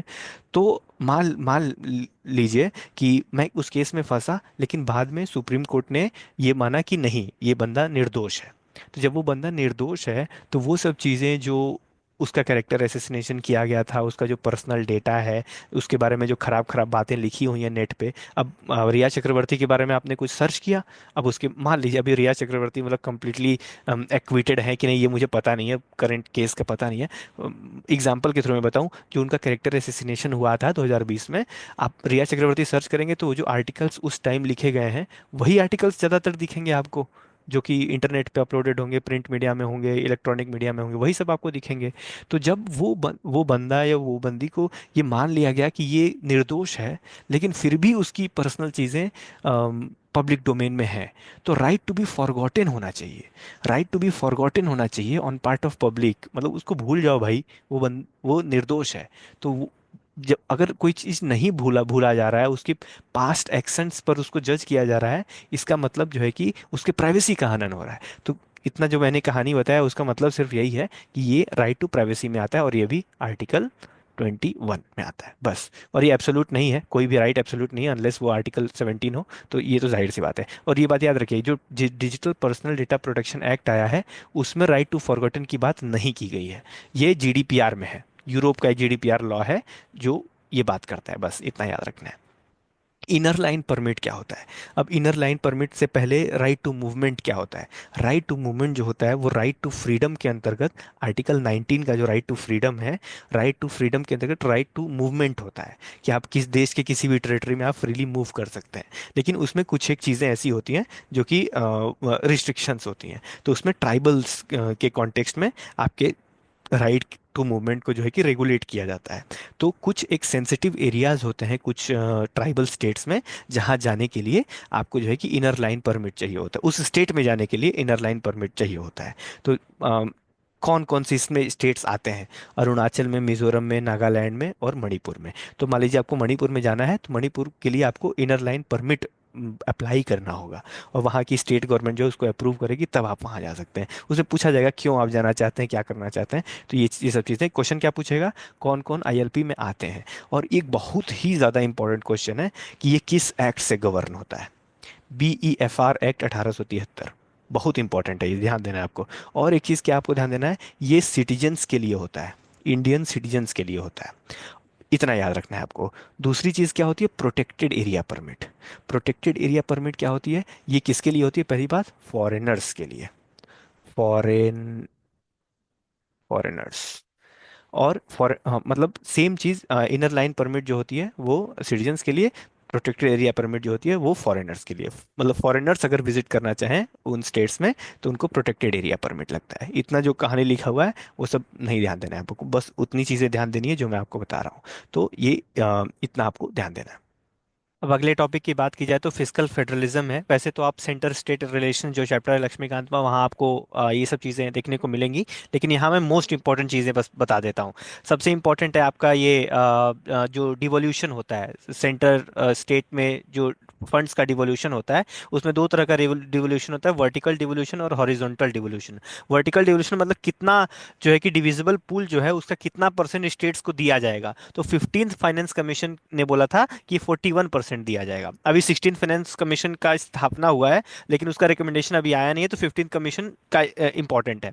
हॉरिजॉन्टल डिवोल्यूशन मतलब कि वर्टिकली तो 41% दे दिया गया, लेकिन कौन से स्टेट को कितना मिलेगा, हॉरिजॉन्टली कितना मिलेगा, तो वो जो है कि कुछ एक क्राइटेरिया पर डिसाइड होता है। ये 2023 प्रीलिम्स में ये पूछा हुआ था। तो इनकम डिस्टेंस होता है, एरिया होता है, पॉपुलेशन होता है, डेमोग्राफिक परफॉर्मेंस होता है, फॉरेस्ट इकोलॉजी होता है, और टैक्स एंड फिस्कल एफर्ट्स होते हैं। इसका परसेंटेज वाइज तो एग्जैक्ट नहीं पूछेगा, लेकिन इंक्रीजिंग डिक्रीजिंग ऑर्डर पूछ सकता है। तो ये आपको ध्यान देना है। ग्रांट्स किससे डिसाइड होते हैं, आर्टिकल 275 से। एक और ग्रांट होता है आर्टिकल 282 से भी एक ग्रांट होता है। बोरोइंग जो होता है, यूनियन गवर्नमेंट जो होता है वो कहीं से बोरो कर सकता है, या विद इन दी कंट्री से भी कर सकता है और आउटसाइड से भी कर सकता है। स्टेट गवर्नमेंट जो है कि वो केवल विद इन कर सकता है, और बाहर अब्रॉड जो है कि वो नहीं कर सकता है। ठीक है, if the state is indebted to union it may not resort to further borrowing without prior consent of the, मतलब ऐसा नहीं है कि वो कभी नहीं कर सकता है, वो बाहर से कर सकता है, लेकिन बस ये है कि अगर आउटस्टैंडिंग लोन है सेंटर के प्रति स्टेट का, तो वो जो है कि बाहर से लेंडिंग नहीं कर सकता। ठीक है। बाकी ये सब जो है कि चीज़ें प्रीलिम्स पॉइंट ऑफ व्यू से उतनी इंपॉर्टेंट नहीं होती हैं। जो स्पेसिफिक जो फैक्ट्स हैं, अब आप इसको इग्नोर कर सकते हैं। ठीक है, अब आगे स्पेशल कैटेगरी स्टेटस की बात करते हैं। अभी बिहार और क्या बोलते हैं, आंध्र प्रदेश ने स्पेशल कैटेगरी स्टेटस की डिमांड करी थी। तो स्पेशल कैटेगरी स्टेटस जो था वो ऐसा नहीं है कि नया कुछ है, ये पहले से भी स्पेशल कैटेगरी स्टेटस जो है वो अनाउंस होते थे। ये कब इंट्रोड्यूस हुए थे पहली बार, 1969 में। किसके कमीशन के आधार पर, फिफ्थ फाइनेंस कमीशन के रिकमेंडेशन के आधार पर ये जो है कि इंट्रोड्यूस हुए थे। और ये कब हटाए गए थे, तो याद रखिएगा 14th फाइनेंस कमीशन, यहाँ लिखा भी हुआ है, on the recommendation of 14th finance commission special category status जो है कि जो स्टेट्स को दिया जाता है वो सीज टू एग्जिस्ट हो गया, वो नहीं हो एग्जिस्ट करता है। तो लेकिन अभी जो है कि बिहार और आंध्र प्रदेश ने इसको वापस से डिमांड किया, इसीलिए ये न्यूज में है। बस इसके अलावा और कुछ ज्यादा इंपॉर्टेंट नहीं, बाकी क्राइटेरिया वगैरह छोड़ दीजिए, बिल्कुल हटा दीजिए। आगे बढ़िए। सिक्स सिक्स शेड्यूल भी है, वैसे दो पेज में आपका फिफ्थ और सिक्स शेड्यूल मेंशन है लक्ष्मीकांत में, लेकिन उन दो पेजेस की यूटिलिटी बहुत ज्यादा है, क्योंकि एक क्वेश्चन फिफ्थ शेड्यूल या सिक्स शेड्यूल का मतलब लिख के लीजिए, वो आना ही आना है प्रीलिम्स में। तो आपको ये अच्छे से करके जाना है। बेसिक बेसिक चीजें मैं बता देता हूँ। आर्टिकल 242 में सिक्स शेड्यूल डील होता है ATMM। ATMM जो है कि निमोनिक से इसको याद किया जाता है, सिक्स शेड्यूल के जो स्टेट्स हैं, और इसमें मणिपुर नहीं होता है। बस इतना याद, क्या नहीं है याद रहेगा तो चीजें गड़बड़ नहीं होंगी। बारदोलोई कमीशन के आधार पर सिक्स शेड्यूल आया था। और इसमें क्या जो है कि एडमिनिस्ट्रेटिव बॉडीज कौन सी होती हैं, तो ऑटोनोमस डिस्ट्रिक्ट काउंसिल होता है, ऑटोनोमस रीजनल काउंसिल। इसको कौन जो है कि एम्पावर करता है, कौन जो है कि क्रिएट करता है, तो गवर्नर जो है कि इसको क्रिएट करता है। ADC में 30 मेंबर होते हैं, 4 नॉमिनेटेड होते हैं, 26 सिलेक्टेड होते हैं। ठीक है। बाकी एक कंपैरिजन देख लेते हैं फिफ्थ शेड्यूल को। फिफ्थ शेड्यूल में जो है कि एप्लीकेबिलिटी सर्टेन शेड्यूल एरिया, जो कि करेंटली 10 स्टेट्स में कुछ शेड्यूल एरियाज कौन कौन डिसाइड करेगा, प्रेसिडेंट जो है कि डिक्लेयर करेगा फिफ्थ शेड्यूल। और सिक्स शेड्यूल में कौन से होंगे वो मैंने बताया, ATMM। ठीक है, ओके। एडमिनिस्ट्रेटिव बॉडी यहाँ ट्राइबल एडवाइजरी काउंसिल होती है, और यहाँ ऊपर जैसे कि मैंने बताया ADC और ARC होती है। ठीक है। पेशा जो है कि पेशा फिफ्थ शेड्यूल पर लगता है, सिक्स शेड्यूल में ये एप्लीकेबल नहीं होता है। कभी कभी क्वेश्चन पूछता है कि जो लोकल गवर्नेंस है वो फिफ्थ शेड्यूल में किसके आधार पर आता है, तो लोकल गवर्नेंस फिफ्थ शेड्यूल में पेशा के आधार पर आता है। और लोकल गवर्नेंस सिक्स शेड्यूल में किसके आधार पर आएगा, तो वो सिक्स शेड्यूल के ही आधार पर आएगा। ये बात आपको ध्यान देना है। और वही जो सिक्स शेड्यूल में अगर आ जाएगा तो कुछ एक वो फायदे मिलेंगे। क्या ADCs और ARC के पास क्या पावर होते हैं, लॉ बनाने के पावर होते हैं, forest management, agriculture, inheritance, inheritance, marriage, social custom, power to collect land revenue, taxes, trading, royalty, mineral extraction, ये सारे पावर्स होते हैं। एजुकेशन भी होता है, याद रखिएगा, ये पीवाई है। तो अभी क्या हुआ है, लद्दाख ने डिमांड किया हुआ है 6 शेड्यूल का, इसीलिए न्यूज में है। तो ठीक है, formation of new state static, Laxmikanth, article 3 के आधार पर पार्लियामेंट को यह पावर दिया जाता है कि वो सिंपल मेजोरिटी से नए स्टेट बना सकता है। सिंपल बात यही है। तो आर्टिकल 3 में क्या लिखा, provision for the formation of new state by altering of the area, boundary और नेम, ये सब बदलने का पावर जो है कि आर्टिकल 3 के आधार पर, मैं बार बार इसको रिपीट कर रहा हूं, आर्टिकल 3 के आधार पर पार्लियामेंट को दिया गया है सिंपल मेजोरिटी से करने के लिए। और ये जो है कि कॉन्स्टिट्यूशनल अमेंडमेंट नहीं होगा अंडर आर्टिकल 368। ये बात कहाँ लिखा हुआ है, ये आर्टिकल 4 में लिखा हुआ है। ठीक है। और ये जो है कि कुछ चीजें पढ़ लेते हैं। पार्लियामेंट में बाय लॉ, मैंने जैसे बताया, प्रेसिडेंशियल रिकमेंडेशन इसके लिए कंपलसरी होता है। Such a bill shall be introduced in either house of the parliament only on the president recommendation.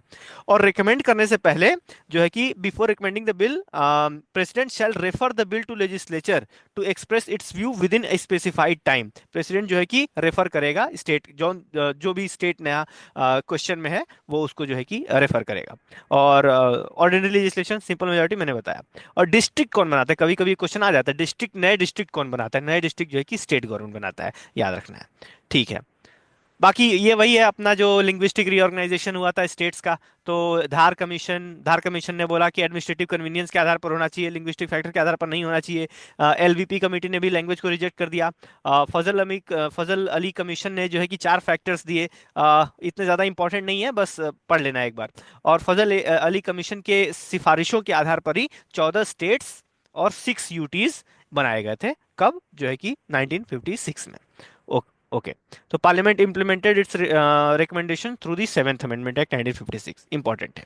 Okay. अब जुडिशरी में आ जाते हैं। अल्टरनेट डिस्प्यूट रेजोल्यूशन बिल्कुल भी इंपॉर्टेंट नहीं है प्रीलिम्स के पॉइंट ऑफ व्यू से। थोड़ी बहुत जो इंपॉर्टेंट चीजें वो मैं आपको बता दूंगा। अल्टरनेट डिस्प्यूट रेजोल्यूशन क्या होता है, मतलब जो कन्वेंशनल एडवर्सरियल जुरिस्डिक्शन होता है, उसमें आप कोर्ट में जाते हैं, लड़ाई लड़ते हैं, वो बहुत ही एडवर्सरियल होता है। मतलब उसमें एक आदमी होता है, उसका एक दुश्मन होता है, तो वो जो है कि एडवर्सरियल जुरिस्डिक्शन ये होता है। अल्टरनेट डिस्प्यूट रेजोल्यूशन में बाहर बाहर से ही डीलिंग हो जाती है, तो वहां जो है कि इसको वो एडीआर मैकेनिज्म बोलते हैं। तो इसके टाइप्स होते हैं, arbitration, mediation, conciliation, negotiation, collaborative law, लोक अदालत, ये सब चीजें एडीआर के एग्जांपल्स हैं। ये कुछ इंपॉर्टेंट नहीं है प्रीलिम्स के पॉइंट ऑफ व्यू से। मीडिएशन एक्ट, अब आपको लगता है कि मीडिएशन एक्ट 2023 का 2025 प्रीलिम्स में पूछ देगा? बहुत कम प्रोबेबिलिटी है, बहुत ना के बराबर प्रोबेबिलिटी है। हालांकि देख लीजिए, मीडिएशन जनरली चीजें डिफाइन नहीं होती, लेकिन यहाँ मीडिएशन डिफाइंड है। और क्या, मीडिएशन काउंसिल ऑफ इंडिया बना है। और क्या है, ये बाइंडिंग है, बाइंडिंग है, लेकिन verdict can be challenge before the competent court with in 90 days. 90 भले मत याद रखिए, लेकिन बाइंडिंग है और चैलेंज किया जा सकता है, याद रखिए, बस इतना ही इंपॉर्टेंट है। लोक अदालत क्या होता है, लोक अदालत वही एडीआर का एक मैकेनिज्म होता है। पहली बात, ये स्टेट्यूटरी होता है। तो स्टेट्यूटरी ये कैसे बनेगा, लीगल सर्विसेज अथॉरिटी एक्ट 1987 से ये इसको लेजिस्लेटिव बेसिस मिलेगा।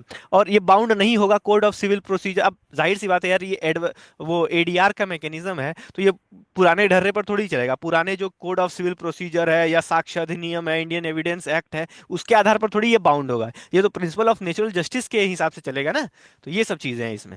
और हाँ, इसमें ये इसको सिविल कोर्ट का पावर होता है, ये फाइनल और बाइंडिंग जुरिस्डिक्शन देता है। और इसमें अपील जो है कि नहीं हो सकती है, क्योंकि अगर अपील हो जाएगा तो फिर मतलब ही क्या रह जाएगा भाई। और इसमें एक दो चीजें और याद रखनी है कि इसमें नॉन कंपाउंडेबल ऑफेंसेस जो है कि ये एंटरटेन नहीं करता है। नॉन कंपाउंडेबल ऑफेंसेस वो होते हैं जिसमें सेटलमेंट अलाउड नहीं होता है, क्योंकि बहुत मतलब सीरियस या बहुत ऐसे ऐसे क्राइम जो कि सोसाइटी एज अ लार्ज को इम्पैक्ट करेंगे, जैसे मर्डर हो गया, रेप हो गया, करप्शन हो गया, ये सब नॉन कंपाउंडेबल केसेस होते हैं। नॉन कंपाउंडेबल वो केसेस होते हैं जिनको जो है कि बाहर सेटलमेंट नहीं किया जा सकता है, और उनको लोक अदालत जो है कि एंटरटेन नहीं कर सकता है। ये याद रखना है। और बाकी कौन ले सकता है, matrimonial, property, motor accident, land equation, सब ले सकता है, छोड़िए। हाँ, फ्री लीगल एड, कभी कभी ये क्वेश्चन पूछता है, प्रीलिम्स में भी पूछता है। फ्री लीगल, पहली बात ये कहाँ मेंशन्ड है, आर्टिकल 39 कैपिटल ए में फ्री लीगल एड की बात की हुई है फॉर सिटीजन्स ऑफ इंडिया। ठीक है, ये पार्ट 4 में यानी डीपीएस में मेंशन है। नालसा के बारे में पूछ सकता है, 1987 लेजिस्लेटिव बॉडी, ठीक है। एलिजिबिलिटी, ये बहुत इंपॉर्टेंट, ये प्रीलिम्स में 2 बार पूछा हुआ है। विमेन एंड चिल्ड्रन एलिजिबल है, industrial women, mentally ill, victims of trafficking, मतलब जो भी वल्नरेबल सेक्शन है एक तरह से कह सकते हैं, SC ST। अब बस आपको ये याद रखना है कि क्या नहीं है इसमें। देखिए SC ST है, OBC नहीं है। तो बस आपको यही याद रखना है, young man knows the rules, old man knows the exceptions. इसके अलावा जो क्वेश्चन पूछा था 2020 में, उसमें था उसमें दे दिया था ऑल सीनियर सिटीजन्स। अब भाई ऑल सीनियर सिटीजन, अब रतन टाटा को थोड़ी मिलेगा फ्री लीगल एड, मतलब वो तो मैनेज कर सकते हैं अपना ना। तो जो वल्नरेबल सेक्शन है, ज्यादातर उन्हीं को फ्री लीगल एड मिलता है। और वल्नरेबल के अलावा जो डिजास्टर से के विक्टिम्स होंगे उनको मिल जाएगा फ्री लीगल एड। तो इतना ध्यान दे रहे हैं। ट्रिब्यूनल सिस्टम, बस क्वासी जुडिशियल, वैसे तो ये लक्ष्मीकांत में जो 2 पेज में दिया हुआ है, थोड़ा बहुत मैं बता देता हूँ। पहली बात, ये क्वासी जुडिशियल बॉडीज होते हैं, लिखा भी हुआ है क्वासी जुडिशियल। ये जो है कि बीइंग में कब आएंगे, 42nd अमेंडमेंट एक्ट से। किस कमेटी के सिफारिशों के आधार पर, स्वर्ण कमेटी के सिफारिशों के आधार पर ये आएंगे। और ये जो है कि कॉन्स्टिट्यूशनल रिकॉग्निशन इसको मिल जाता है आर्टिकल 323A, 323B। अब आर्टिकल 323A किससे डील करेगा, वो कैट सैट ये सब डील करेगा। और 323B कौन से ट्रिब्यूनल से डील करेगा, other matters other than which is not mention in 323A। मतलब जो सेंट्रल गवर्नमेंट और स्टेट गवर्नमेंट की जो पब्लिक सर्विसेज होते हैं उसके अलावा जो मैटर्स हैं वो 323B डील करेगा।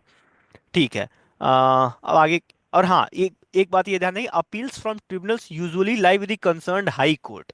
यहाँ का जो अपील होगा ये हाई कोर्ट जाएगा। एल चंद्र कुमार जजमेंट एक था, मेंस में आप लोग पढ़ेंगे तो ये सब चीजें देखने में आएंगी कि एल चंद्र कुमार जजमेंट ने बोला था कि जो ट्रिब्यूनल का जो वर्डिक्ट है उसको चैलेंज किया जा सकता है हाई कोर्ट में। याद रखना है, डायरेक्ट सुप्रीम कोर्ट में नहीं। ट्रिब्यूनल्स और कोर्ट में कभी कभी डिफरेंस पूछ सकता है, ये एक्ट ऑफ द पार्लियामेंट से बनता है। आ, ठीक है, रिकमेंडेड बाय स्वर्ण कमेटी, ठीक है। ये प्रिंसिपल ऑफ नेचुरल जस्टिस से चलेगा, वही बात है, ADR वाला सिस्टम है यहाँ। अ mix of judicial and experts with special knowledge. अब हाँ, मतलब यहाँ जुडिशियल लोग भी होते हैं और एक्सपर्ट्स भी होते हैं, यहाँ सिर्फ जुडिशियल लोग होंगे। ये थोड़ा सा डेमोक्रेटिक होता है एक तरह से ट्रिब्यूनल्स। एक्सपर्ट्स यहाँ होते हैं। और powers limited to laws under which they are set, बिल्कुल थोड़े से स्पेसिफिक होते हैं। और यहाँ जो है कि जो कोर्ट्स होते हैं, कन्वेंशनल कोर्ट्स होते हैं, वो सारे लॉज को जो है कि यूज कर सकते हैं।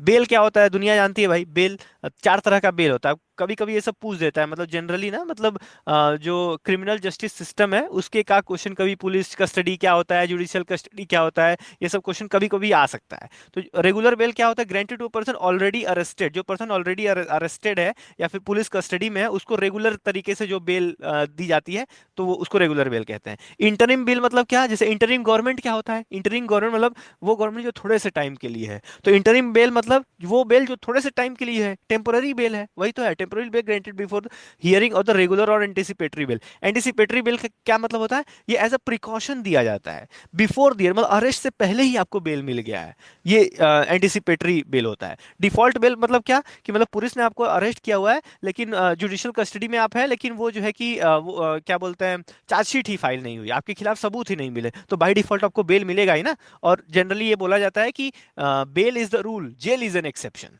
तो ये वो वाली बात है कि 10 निर्दोष लोग जो है कि भले छूट जाएं, लेकिन सॉरी 10 दोषी भले छूट जाएं लेकिन एक निर्दोष को भी सजा नहीं मिलनी चाहिए, ये वो वाली बात है। तो बाकी ये सब बिल्कुल इंपॉर्टेंट नहीं है, बिल्कुल ट्रस्ट करिए मेरी बात को, एकदम इंपॉर्टेंट नहीं है। ग्राम न्यायालय, लक्ष्मीकांत जो वो वाला चैप्टर है सबऑर्डिनेट कोड, वहां आपको मिल जाएगा। थोड़ी बहुत बातें मैं बताता हूँ, स्टेट्यूटरी है ये, पहली बात। और ये जो है कि इंटरमीडिएट पंचायत पर होता है, ब्लॉक स्टेज पर होता है, ये याद रखना है। और ये सिविल और क्रिमिनल दोनों केसेस को एंटरटेन कर सकता है, ये याद देना है। और ग्राम न्यायालय, ग्राम are deemed to be court of judicial magistrate of first class, ठीक है। स्टेट गवर्नमेंट अपॉइंट्स न्यायाधिकारी, देखिए पूछ देता है कभी कभी, जो ग्राम न्यायालय का न्यायाधिकारी है वो कौन अपॉइंट करेगा, तो state government in consultation with the high court, लगता नहीं है ये सब, लेकिन in consultation with the high court ये जो है कि अपॉइंट होता है, ये ध्यान देना है। और ये भी जो है बाउंड बाय द रूल्स नहीं होगा, नेचुरल जस्टिस फॉलो करेगा ये। अपील कभी कभी पूछ देता है, अपील इसका कहाँ जाएगा, तो कोर्ट ऑफ सेशन में जाएगा अगर वो क्रिमिनल का केस है, और डिस्ट्रिक्ट कोर्ट में जाएगा अगर वो सिविल का केस है। Contempt of the court, contempt of the court दो मतलब कोर्ट का एक तरह से आपने अपमान कर दिया। तो वो कहाँ, ये पावर कहाँ से मिलेगा? तो मेनली इसको स्टैट्यूटरी बैकिंग मिली है कंटेम्प्ट ऑफ कोर्ट एक्ट 1971 से। इंपॉर्टेंट है, पीवाईक्यू भी है।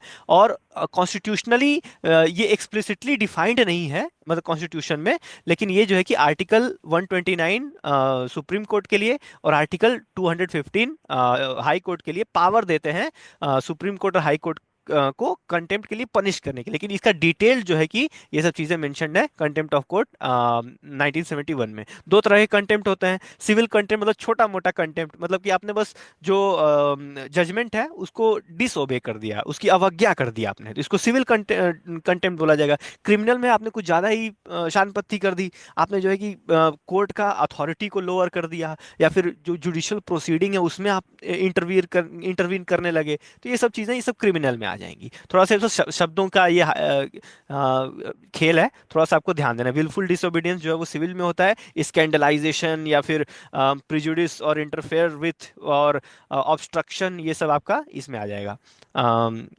क्रिमिनल कंटेम्प्ट में। ठीक है, अब मर्सी पिटीशन की बात करते हैं। मर्सी पिटीशन वही है, मतलब जो आर्टिकल 72 में प्रेसिडेंट जो है कि वो ग्रांट कर सकता है pardon, reprieve, respite, suspend, remit और कम्यूट, ये सारा कर सकता है। तो और गवर्नर के बारे में बस आपको क्या याद रखना है, गवर्नर कैन नॉट जो है कि पार्डन अ डेथ सेंटेंस, ये बात याद रखनी है आपको। और प्रेसिडेंट के पास एक और एक्स्ट्रा पावर होता है, प्रेसिडेंट जो है कोर्ट मार्शल में भी मर्सी दे सकता है, लेकिन वो गवर्नर ये नहीं दे सकता है। बस ये सब चीजें ध्यान देनी है। उसके बाद हम लोग आगे बढ़ते हैं। ओके, हाँ, क्यूरेटिव पिटीशन। अब देखिए क्यूरेटिव पिटीशन क्या होता है। क्यूरेटिव पिटीशन से पहले आपको ये समझना होगा कि एक जो है कि रिव्यू पिटीशन होता है। रिव्यू पिटीशन, मान लीजिए एक पर्सन जो है कन्विक्टेड हो गया, और उसको कन्विक्ट करते हुए कोर्ट ने किसी एविडेंस को ओवरलुक किया। मान लीजिए एक पर्सन कन्विक्ट हो गया और उसको कन्विक्ट करते हुए किसी एविडेंस को ओवरलुक किया गया उस समय, तो बाद में भविष्य में पता चला यार ये तो एविडेंस को ओवरलुक किया गया था। तो आर्टिकल 137 जो होता है कॉन्स्टिट्यूशन का, वो रिव्यू करने का पावर देता है। रिव्यू पिटीशन उसको बोलते हैं। तो 137 के तहत जो कोर्ट है वो उसको रिव्यू कर सकता है अपना डिसीजन। तो ये होता है आपका रिव्यू पिटीशन।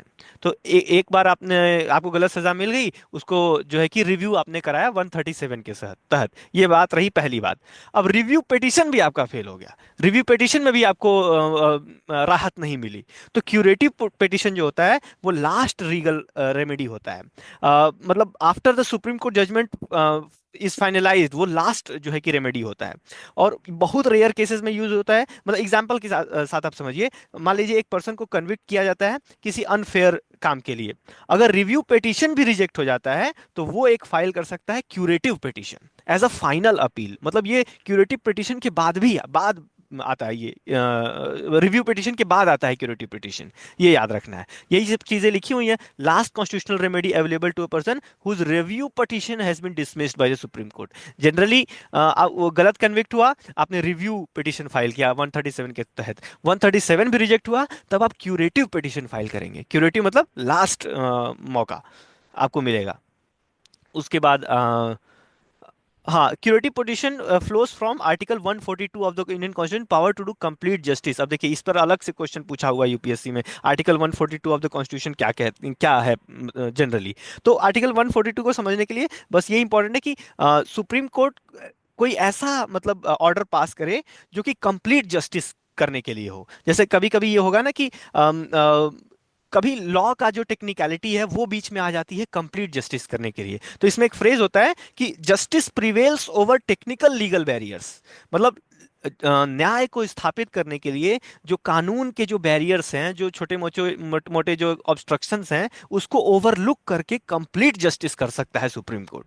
तो इसका एग्जांपल के साथ अगर हम समझें, तो जो विशाखा गाइडलाइंस आई थी जो कि sexual harassment at work place को प्रिवेंट करने के लिए जो बनाई गई थी, वो आर्टिकल 142 के अंतर्गत ही प्रोवाइड की गई थी। या फिर जो यूनियन कार्बाइड केस था जो भोपाल गैस ट्रेजेडी में, उसमें जो इमीडिएट रिलीफ करने की बात की थी, तो वो जो है कि 142 के तहत ही सुप्रीम कोर्ट ने किया था। तो कंप्लीट जस्टिस करने के लिए जो legal technical technical and legal barriers हैं उसको ओवरलुक करके जब सुप्रीम कोर्ट कोई ऐसा ऑर्डर देता है जो कि कंप्लीट जस्टिस करने के लिए होते हैं, तो उनको जो है कि आर्टिकल 142 के अंतर्गत ये सब चीजें आती हैं। इंपॉर्टेंट है, ये अलग से पूछा हुआ है। फास्ट ट्रैक कोर्ट छोड़िए, इंपॉर्टेंट नहीं है। जीरो एफआईआर, अब देखिए ये इंपॉर्टेंट चीज़ है। जीरो एफआईआर का क्या मतलब है, देखिए एग्जांपल से चीज़ें बहुत आसानी से समझ में आएंगी। मान लीजिए आप हैं, आपकी फैमिली रहती है दिल्ली में, आप गए जो है कि मुंबई घूमने, और मुंबई आप खो गए, मतलब कहीं खो गए मुंबई में। तो आपकी फैमिली जो है कि तो टेंशन में आ जाएगी, वो तो भाई उसको लॉ लॉ एनफोर्समेंट एजेंसीज के पास जाएगी, उसको खोजो। तो अब जनरली क्या होगा कि कन्वेंशनल ढंग से उसको मुंबई आना, क्योंकि मुंबई आप खोए हैं ना, तो मुंबई उसको आके एफआईआर दर्ज करवाना पड़ेगा। लेकिन जीरो एफआईआर का कॉन्सेप्ट क्या है कि आप मुंबई में एफआईआर दर्ज नहीं कराएंगे, आप एफआईआर अपने लोकल दिल्ली वाले पुलिस स्टेशन में करा देंगे। तो दिल्ली वाले पुलिस स्टेशन में जब आप एफआईआर करा देंगे, तो वो जो है कि ट्रांसफर कर दिया जाएगा थोड़ी देर के बाद, थोड़े दिनों के बाद मुंबई में, क्योंकि जुर्म तो मुंबई में हुआ है ना, मतलब खोए आप मुंबई में है, तो केस मुंबई का है। तो आपने फाइल किया कहाँ, आपने दिल्ली में, तो इसी को जीरो एफआईआर बोलेंगे। तो ये एक्चुअल एफआईआर नहीं है, मतलब ये काइंड ऑफ एफआईआर है जो कि आपने दिल्ली में फाइल किया, जो कि एक तरह से समझ लीजिए कि रिगार्डलेस ऑफ जुरिस्डिक्शन, जहां आप खोए मुंबई में थे लेकिन दिल्ली में उसका जुरिस्डिक्शन नहीं है, लेकिन फिर भी आपको ये अपॉर्चुनिटी दी गई कि आप दिल्ली में जीरो एफआईआर फाइल कर दीजिए, तो यहाँ जीरो एफआईआर इसको बोल देंगे, वो बाद में मुंबई को ट्रांसफर हो जाएगा। बस यही सब लिखा हुआ है, irrespective of the area where the offence is committed. ठीक है। और no regular FIR number is provided initially, the relevant police station registers a new FIR for investigation. मतलब ये नहीं कि आपको नया एक एफआईआर नंबर दे दिया जाएगा ये सब, वो मैंने बोला ना जीरो एफआईआर है ये, वो ट्रांसफर हो जाएगा, जहां का जुरिस्डिक्शन अल्टीमेटली वहीं ट्रांसफर हो जाएगा, लेकिन ये इनिशियली रजिस्टर कर लिया जाएगा लोकल पुलिस स्टेशन में। तो ठीक है। अब डॉक्ट्रिन ऑफ कवर्चर वैसे तो इंपॉर्टेंट नहीं है, जनरली ऐसे वर्ड्स के क्वेश्चंस पूछता नहीं है यूपीएससी, बस समझ लीजिए कवर्चर क्या होता है। डॉक्ट्रिन ऑफ कवर्चर ये होता है कि जैसे ब्रिटेन में ये होता था कि एक पुरुष की और महिला की शादी हुई, तो वो एक एंटिटी बन जाते हैं, एक एंटिटी जैसे दो जिस्म एक जान टाइप। मतलब और इसका कहने का मतलब ये है कि अगर पुरुष और महिला की शादी हुई, तो महिला एक तरह से पुरुष ही बन जाती है, महिला और पुरुष एक एंटिटी बन जाते हैं। तो उसमें महिला के पास ज्यादा राइट नहीं होता है, पुरुष के पास ज्यादा राइट होता है। पुरुष मतलब एक महिला पुरुष में समा जाती है एक तरह से, तो उसके अपने राइट्स नहीं होंगे प्रॉपर्टी ओन करने के या फिर कुछ और करने के, ये सब राइट्स उसके पास नहीं होंगे। तो ये सब लिखा है ना, restricting her ability to hold property, enter into contract, ये सब उसके पास राइट नहीं होंगे। तो बस इसी को डॉक्ट्रिन ऑफ कवर्चर बोला जाता है, खराब चीज है, नहीं होना चाहिए। ठीक है। हार्मोनियस कंस्ट्रक्शन क्या होता है, ये सब डॉक्ट्रिन वैसे ये पूछता नहीं है जनरली, लेकिन कोई भरोसा नहीं है। देखिए डॉक्ट्रिन ऑफ हार्मोनियस कंस्ट्रक्शन क्या होता है, जनरल मैं समझाऊं। मान लीजिए एक लॉ है, एक कोई लॉ है, लॉ नंबर वन L1, और एक दूसरा है लॉ L2। दोनों प्राइमा फेसी कॉन्ट्राडिक्टरी हैं, प्राइमा फेसी कॉन्ट्राडिक्टरी हैं। तो डॉक्ट्रिन ऑफ हार्मोनियस कंस्ट्रक्शन ये कहता है कि जब इन दो लॉ को इंटरप्रेट करने की बात आएगी, तो इन दो लॉज को इस तरह से इंटरप्रेट किया जाएगा कि दोनों का एसेंस जो है वो बरकरार रहे। ऐसा नहीं है कि एक लॉ जो है दूसरे लॉ पर जो है कि ओवर पावर कर दे। इसी को हार्मोनियस कंस्ट्रक्शन कहते हैं, कि दोनों लॉ के बीच जो है कि एडवर्सरियल ट्रीटमेंट ना हो। मतलब उन उन लोगों का जो उन उन दो लॉज का जो है कि जो सार है वो सार मेंटेन रहे, इसी को डॉक्ट्रिन ऑफ हार्मोनियस कंस्ट्रक्शन कहते हैं। देखिए क्या लिखा हुआ है, it means that in case of conflict between two laws the interpretation should be in a way in which spirit and essence of both the laws is mentioned. बस खत्म, यही खत्म, बस यही है। आगे बढ़िए। हाँ। अब कुछ एक लॉज जो है कि एक्ट्स जो है कि इंपॉर्टेंट हैं, बस जो मोस्ट इंपॉर्टेंट है मैं उसकी बात करूंगा, और जो मोस्ट इंपॉर्टेंट पॉइंट है जहां से क्वेश्चन बनेगा मैं वो बात करूंगा, उसके अलावा कोई इधर उधर की बात नहीं। देखते हैं। अब देखिए जैसे भारतीय न्याय संहिता आया, भारतीय नागरिक सुरक्षा संहिता आया, और तीसरा क्या था, भारतीय साक्ष्य अधिनियम आया। ये किसको रिप्लेस किया, ये कभी कभी वो मैच द कॉलम बना के पूछ सकता है। तो भारतीय न्याय संहिता आईपीसी को रिप्लेस करेगा। और इसमें बस जो जो इंपॉर्टेंट जहां से क्वेश्चन बनेगा मैं बस वो बता रहा हूँ। कम्युनिटी सर्विस की बात की गई है, कि मतलब एक नए तरह का, एक तरह से सजा इसको कह सकते हैं, कम्युनिटी सर्विस। अब कम्युनिटी सर्विस का एग्जांपल मैं दूं तो जैसे मान लीजिए आपने चलते हुए रोड पे चलते हुए आपने ट्रैफिक लॉ को जो है कि वायलेट कर दिया, तो एक तो है कि आपको फाइन होगा या फिर सजा होगी या जेल होगा, ऐसी चीजें होंगी। कम्युनिटी सर्विस ये कहता है कि एक ट्रैफिक अवेयरनेस का एक कैंप चलेगा, वहां आपको वॉलेंट एज अ वॉलंटियर भेज दिया जाएगा।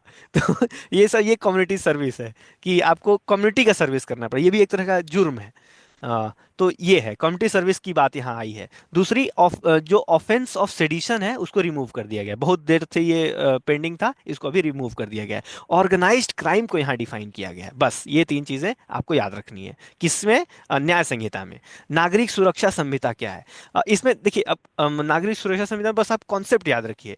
कॉन्सेप्ट ये है कि जो हमारे जो पिछले जो एक्ट्स थे उसमें बहुत ज़्यादा हार्श ट्रीटमेंट था जो कन्विक्टेड थे। तो अभी थोड़ा सा लिबरल ट्रीटमेंट होगा। मतलब खास तौर पे फर्स्ट टाइम ऑफेंडर्स को थोड़ा सा लीगल मतलब लीनियंट होगी, क्रिमिनल जस्टिस सिस्टम थोड़ा सा लीनियंट होगा। और जो अंडर ट्रायल की समस्या है, अंडर ट्रायल में कई कई लोग केस चलता ही रहता है, चलता ही रहता है, और वो बेचारे अंडर ट्रायल्स होते हैं। 70% हमारा जो प्रिजन में जो लोग हैं वो अंडर ट्रायल ही हैं। तो उनके लिए भी थोड़ी सी लीनियंसी होगी। तो ये क्या लिखा हुआ है? First time offenders will who have completed one third shall be released on bond. तो मतलब थोड़ा सा लीनियंट हो रही है सरकार, बस आपको इतना ध्यान देना है।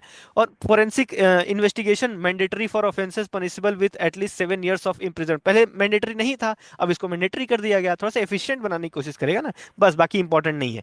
बाकी साक्ष्य अधिनियम वाली कुछ चीजें इंपॉर्टेंट है, क्वेश्चन बनेगा देखिए यहीं से बनेगा।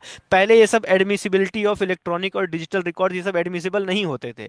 जब पहले सोनी टीवी पे वो आता था केडी पाठक वाला, उसमें आप देखे होंगे, जो लोग देखे होंगे उनको पता होगा कि ये सब चीज़ें एडमिसिबल है ही नहीं। डिजिटल रिकॉर्ड्स, व्हाट्सएप रिकॉर्डिंग्स, ये सब एडमिसिबल थी ही नहीं। लेकिन अब जो है कि इनको एडमिसिबल कर दिया गया है। ओरल एविडेंस आप इलेक्ट्रॉनिकली भी दे सकते हैं, ये भी यहाँ ऐड हुआ है। और एक एक जॉइंट ट्रायल का प्रोविजन है। जॉइंट ट्रायल का प्रोविजन है, मतलब मान लीजिए तीन लोग हैं, उन लोगों ने बैंक लूटने का सोचा। तो एक आदमी ने बैंक लूटने का प्लान बनाया, सब आइडिया फॉर्मुलेट किया। एक आदमी जाके उसने दरवाजा तोड़ दिया, एक आदमी पैसा लूट के भाग गया। तो तीन क्राइम है, तीन ऑफेंस हैं, तीन स्टेज के ऑफेंस हैं। लेकिन काम तो यही है ना कि बैंक लूटा है, तो इनका अलग अलग डीलिंग नहीं होगा, इनको साथ में डील किया जाएगा। तीनों को साथ में कटघरे में क्या बोला जाता है, कटघरे में बुला के उनको साथ में ट्रायल किया जाएगा। इसी को जॉइंट ट्रायल बोलते हैं। तो ये बात याद रखनी है। अब ये बहुत ज्यादा इंपॉर्टेंट है, इस बार मेंस में इस बार का क्वेश्चन भी आया था। Digital personal data protection act बहुत ही ज्यादा इंपॉर्टेंट है राइट टू प्राइवेसी के लिए। एक लैंडमार्क एक्ट इसको बोला जाता है। और इसमें एक कॉन्सेप्ट बस आपको ये समझना है कि पहले जो है कि जो डेटा हमारा, जो पर्सनल डेटा, मान लीजिए हम लोगों ने कि कोई ऐप जो है कि प्ले स्टोर से इंस्टॉल किया, तो वहाँ हमारा वो सब पर्सनल डेटा मांगते हैं। या फिर किसी वेबसाइट पर भी हम लोगों ने जब लॉग इन किया तो पर्सनल डेटा मांगते हैं। तो मतलब हमारा पर्सनल डेटा सेफ नहीं रहता था। तो और पहले दिक्कत ये थी, ये लैंडमार्क क्यों है, बस कॉन्सेप्ट आप समझिए। लैंडमार्क ये इसलिए है क्योंकि पहले क्या था कि जिसका हम लोग जो बेनिफिशियरी हैं उनका पर्सनल डेटा अगर मिसयूज होगा तो हम लोग जाके कंप्लेन करेंगे। हम लोग जाके कंप्लेन करेंगे और हमको स्थापित करना होगा कि हाँ हमारा जो है कि मिसयूज हुआ है। लेकिन पर्सनल डेटा प्रोटेक्शन ये इतना ट्रांसफॉर्मेशनल इसलिए है क्योंकि अब ये हम लोग ये प्रूव नहीं करेंगे। अब जो कंपनीज हैं, जो कंपनीज ये सब काम कर रही है, हम लोग का डेटा ले रही है, उनको ये प्रूव करना होगा कि हम लोगों ने जनता का डेटा लेके उसको मिस यूटिलाइज नहीं किया हुआ है। इसलिए ये ट्रांसफॉर्मेशनल है। तो ये बस आप बात याद रखिए। अब कुछ चीजें हैं। It aims to regulate the processing of digital personal data while ensuring right to privacy, right to protect data, ठीक है। It protects digital personal data by providing, बस ये तीन चीज याद रखिए। Obligation of data fiduciaries, person, companies, मतलब जो जो जो डेटा ले रही हैं, जो एंटिटीज डेटा ले रही हैं, जो कंपनी डेटा आपसे मांग रही है, उसको डेटा फाइड्यूशरी बोलते हैं फॉर डेटा प्रोसेसिंग, ठीक है। The rights and duties of data principles, हम जैसे लोग जो बेनिफिशियरीज हैं उनको डेटा प्रिंसिपल बोल, लफाजी है मतलब ये सब। हम लोगों को बोला जाएगा डेटा प्रिंसिपल, और जो डेटा लेगा उसको बोला जाएगा data fiduciary. Financial penalties for breach of right, ये सब तो ठीक है, बस ये दो दो वर्ड याद रखना है, डाटा डाटा प्रिंसिपल और डाटा फाइड्यूशरी। एप्लीकेबल होगा विद इन इंडिया भी, आउटसाइड इंडिया भी, कहाँ कहाँ नहीं एप्लीकेबल होगा ये भी आप एक बार देख लीजिए। कंसेंट चाहिए, जाहिर सी बात है, पहले कंसेंट नहीं चाहिए होता था प्रोसेसिंग करने के लिए। अब अगर अगर लॉफुल तरीके से आपको प्रोसेस करना है डेटा, तो कंसेंट चाहिए डेटा प्रिंसिपल का। डेटा प्रिंसिपल मतलब बेनिफिशियरी, हम जैसे लोगों का। एक डेटा प्रोटेक्शन बोर्ड बनेगा, इंपॉर्टेंट है, ये क्वेश्चन आ सकता है। By central government, central government इसको बनाएगा, याद रखना है ये बात। Rights and duties of data, हम लोगों को क्या राइट्स मिलेंगे? इंफॉर्मेशन ऑब्टेन करना, करेक्शन करना, grievance redressal, right to nominate a person, ये सब हम लोग को वो सब मिलेंगी, राइट्स मिलेंगे। ऑब्लिगेशन मतलब वो जो एंटिटीज हैं जो जो डेटा ले रही हैं उनके क्या ऑब्लिगेशंस हैं। तो ऑब्लिगेशन के क्या रहेंगे?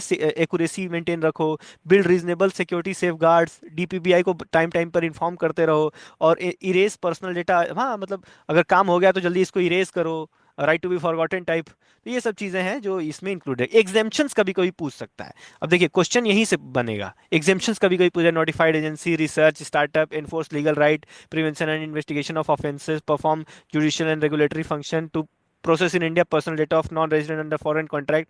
ये इंपॉर्टेंट है, मतलब एग्जेम्पशन से भी क्वेश्चन बन सकता है। और कौन ये एग्जेम्पशन का लिस्ट कौन मॉडिफाई कर सकता है? तो सेंट्रल गवर्नमेंट, ज्यादातर इसमें सेंट्रल गवर्नमेंट में, मतलब सारा ही सेंट्रल गवर्नमेंट है। तो बस इतना याद है। और पर्सनल डेटा का है, मतलब चिल्ड्रन का, तो चिल्ड्रन का पर्सनल डेटा उनको खुद से परमिशन दे नहीं पाएंगे, उनको जो है कि उनके जो गार्जियंस हैं या पेरेंट्स हैं वो देंगे बस। क्रॉस बॉर्डर ट्रांसफर का भी बात किया गया डेटा का, allows transfer of personal data outside India except to countries restricted by the government. जाहिर सी बात है, मतलब जो रिस्ट्रिक्टेड है वहां क्यों ही करेंगे। और पेनाल्टी का बात होगा तो ये तो जनरल है। पब्लिक एग्जामिनेशन रूल 2024, हालांकि इस बार मेंस में क्वेश्चन आ गया तो लेस प्रोबेबिलिटी है कि प्रीलिम्स में वापस आ जाए, लेकिन बस कुछ चीजों पर आपको ध्यान देना है। पहली बात, वेन्यू इंचार्ज जो है कि वो अप्रोप्रिएट एक्शन ले सकता है, एक कमेटी बनाई जाएगी जो कि इन्वेस्टिगेट करेगी, पीरियोडिक रिपोर्टिंग है, वही सब जनरल चीजें हैं। बस क्या इसमें या क्वेश्चन कहाँ से बन सकता है? अनफेयर मीन्स को डिफाइन किया गया है। और क्या किया? पब्लिक एग्जामिनेशन को डिफाइन किया, 1 करोड़ का फाइन जो है कि की बात की गई है। ऑफेंस, ये देखिए यहाँ से क्वेश्चन बनेगा, कॉग्निजेबल है, नॉन बेलेबल है, और नॉन कंपाउंडेबल है।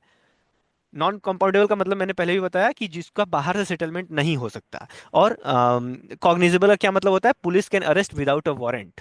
याद रखना ये बात को। टेलीकम्युनिकेशन एक्ट बहुत लेस प्रोबेबल है कि टेलीकम्युनिकेशन एक्ट 2023 से सवाल 2025 में आ जाए, इसको आप छोड़ सकते हैं। अब बस इसमें याद रखना है कि टेलीग्राफ एक्ट जो और इंडियन वायरलेस टेलीग्राफी एक्ट 1933 को रिप्लेस करते हुए टेलीकम्युनिकेशन एक्ट 2023 बन गया है, और ये ओटीटी के लिए नहीं है।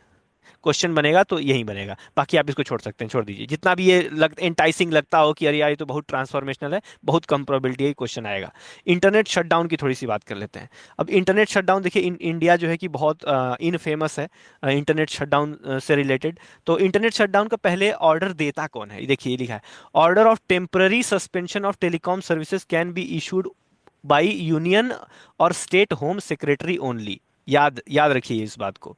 तो पहले क्या होता था, 2017 तक शटडाउन जो है कि लार्जली इम्पोज होते थे, सेक्शन 144 जो सीआरपीसी का था उसके आधार पर शटडाउन इम्पोज होता था। लेकिन 2017 में लॉ को अमेंड किया गया, और गवर्नमेंट ने ये क्या प्रोमलगेट किया, ये वाली बात, temporary suspension of telecom services, ये जो है कि गवर्नमेंट ने अमेंड किया, इसको प्रोमलगेट किया। तो इसके आधार पर अब जो है कि शटडाउन का सिस्टम जब गवर्न होता है, तो पहले टेम्पररी सस्पेंशन जो है कि यूनियन और स्टेट के होम सेक्रेटरी करेंगे। और 2017 रूल के हिसाब से एक 3 मेंबर रिव्यू कमेटी होगी, कैबिनेट सेक्रेटरी हेड करेगा इसको सेंट्रल लेवल पे, और चीफ सेक्रेटरी हेड करेगा इसको स्टेट लेवल पे। Reviews the telecom internet shutdown order by the central government, मतलब जो टेम्पररी के बाद एक्सटेंड करना है कि नहीं, वो कौन रिव्यू करेगा? वो ये वाली कमेटी रिव्यू करेगी। क्वेश्चन कहाँ से बनेगा? क्वेश्चन यही बनेगा कि कौन इसको इशू करता है। तो याद रखना है, union and state home secretary only, और उसके बाद जो है कि इसको एक्सटेंड कराने के बाद ये कमेटी करेगी। तो ये याद रखना है। और अनुराधा भसीन केस में इसके खिलाफ सुप्रीम कोर्ट ने बोला था कि टेम्पररी होना चाहिए। क्या लिखा है? An order suspending internet services indefinitely, मतलब इनडिफिनिटली आप नहीं कर सकते।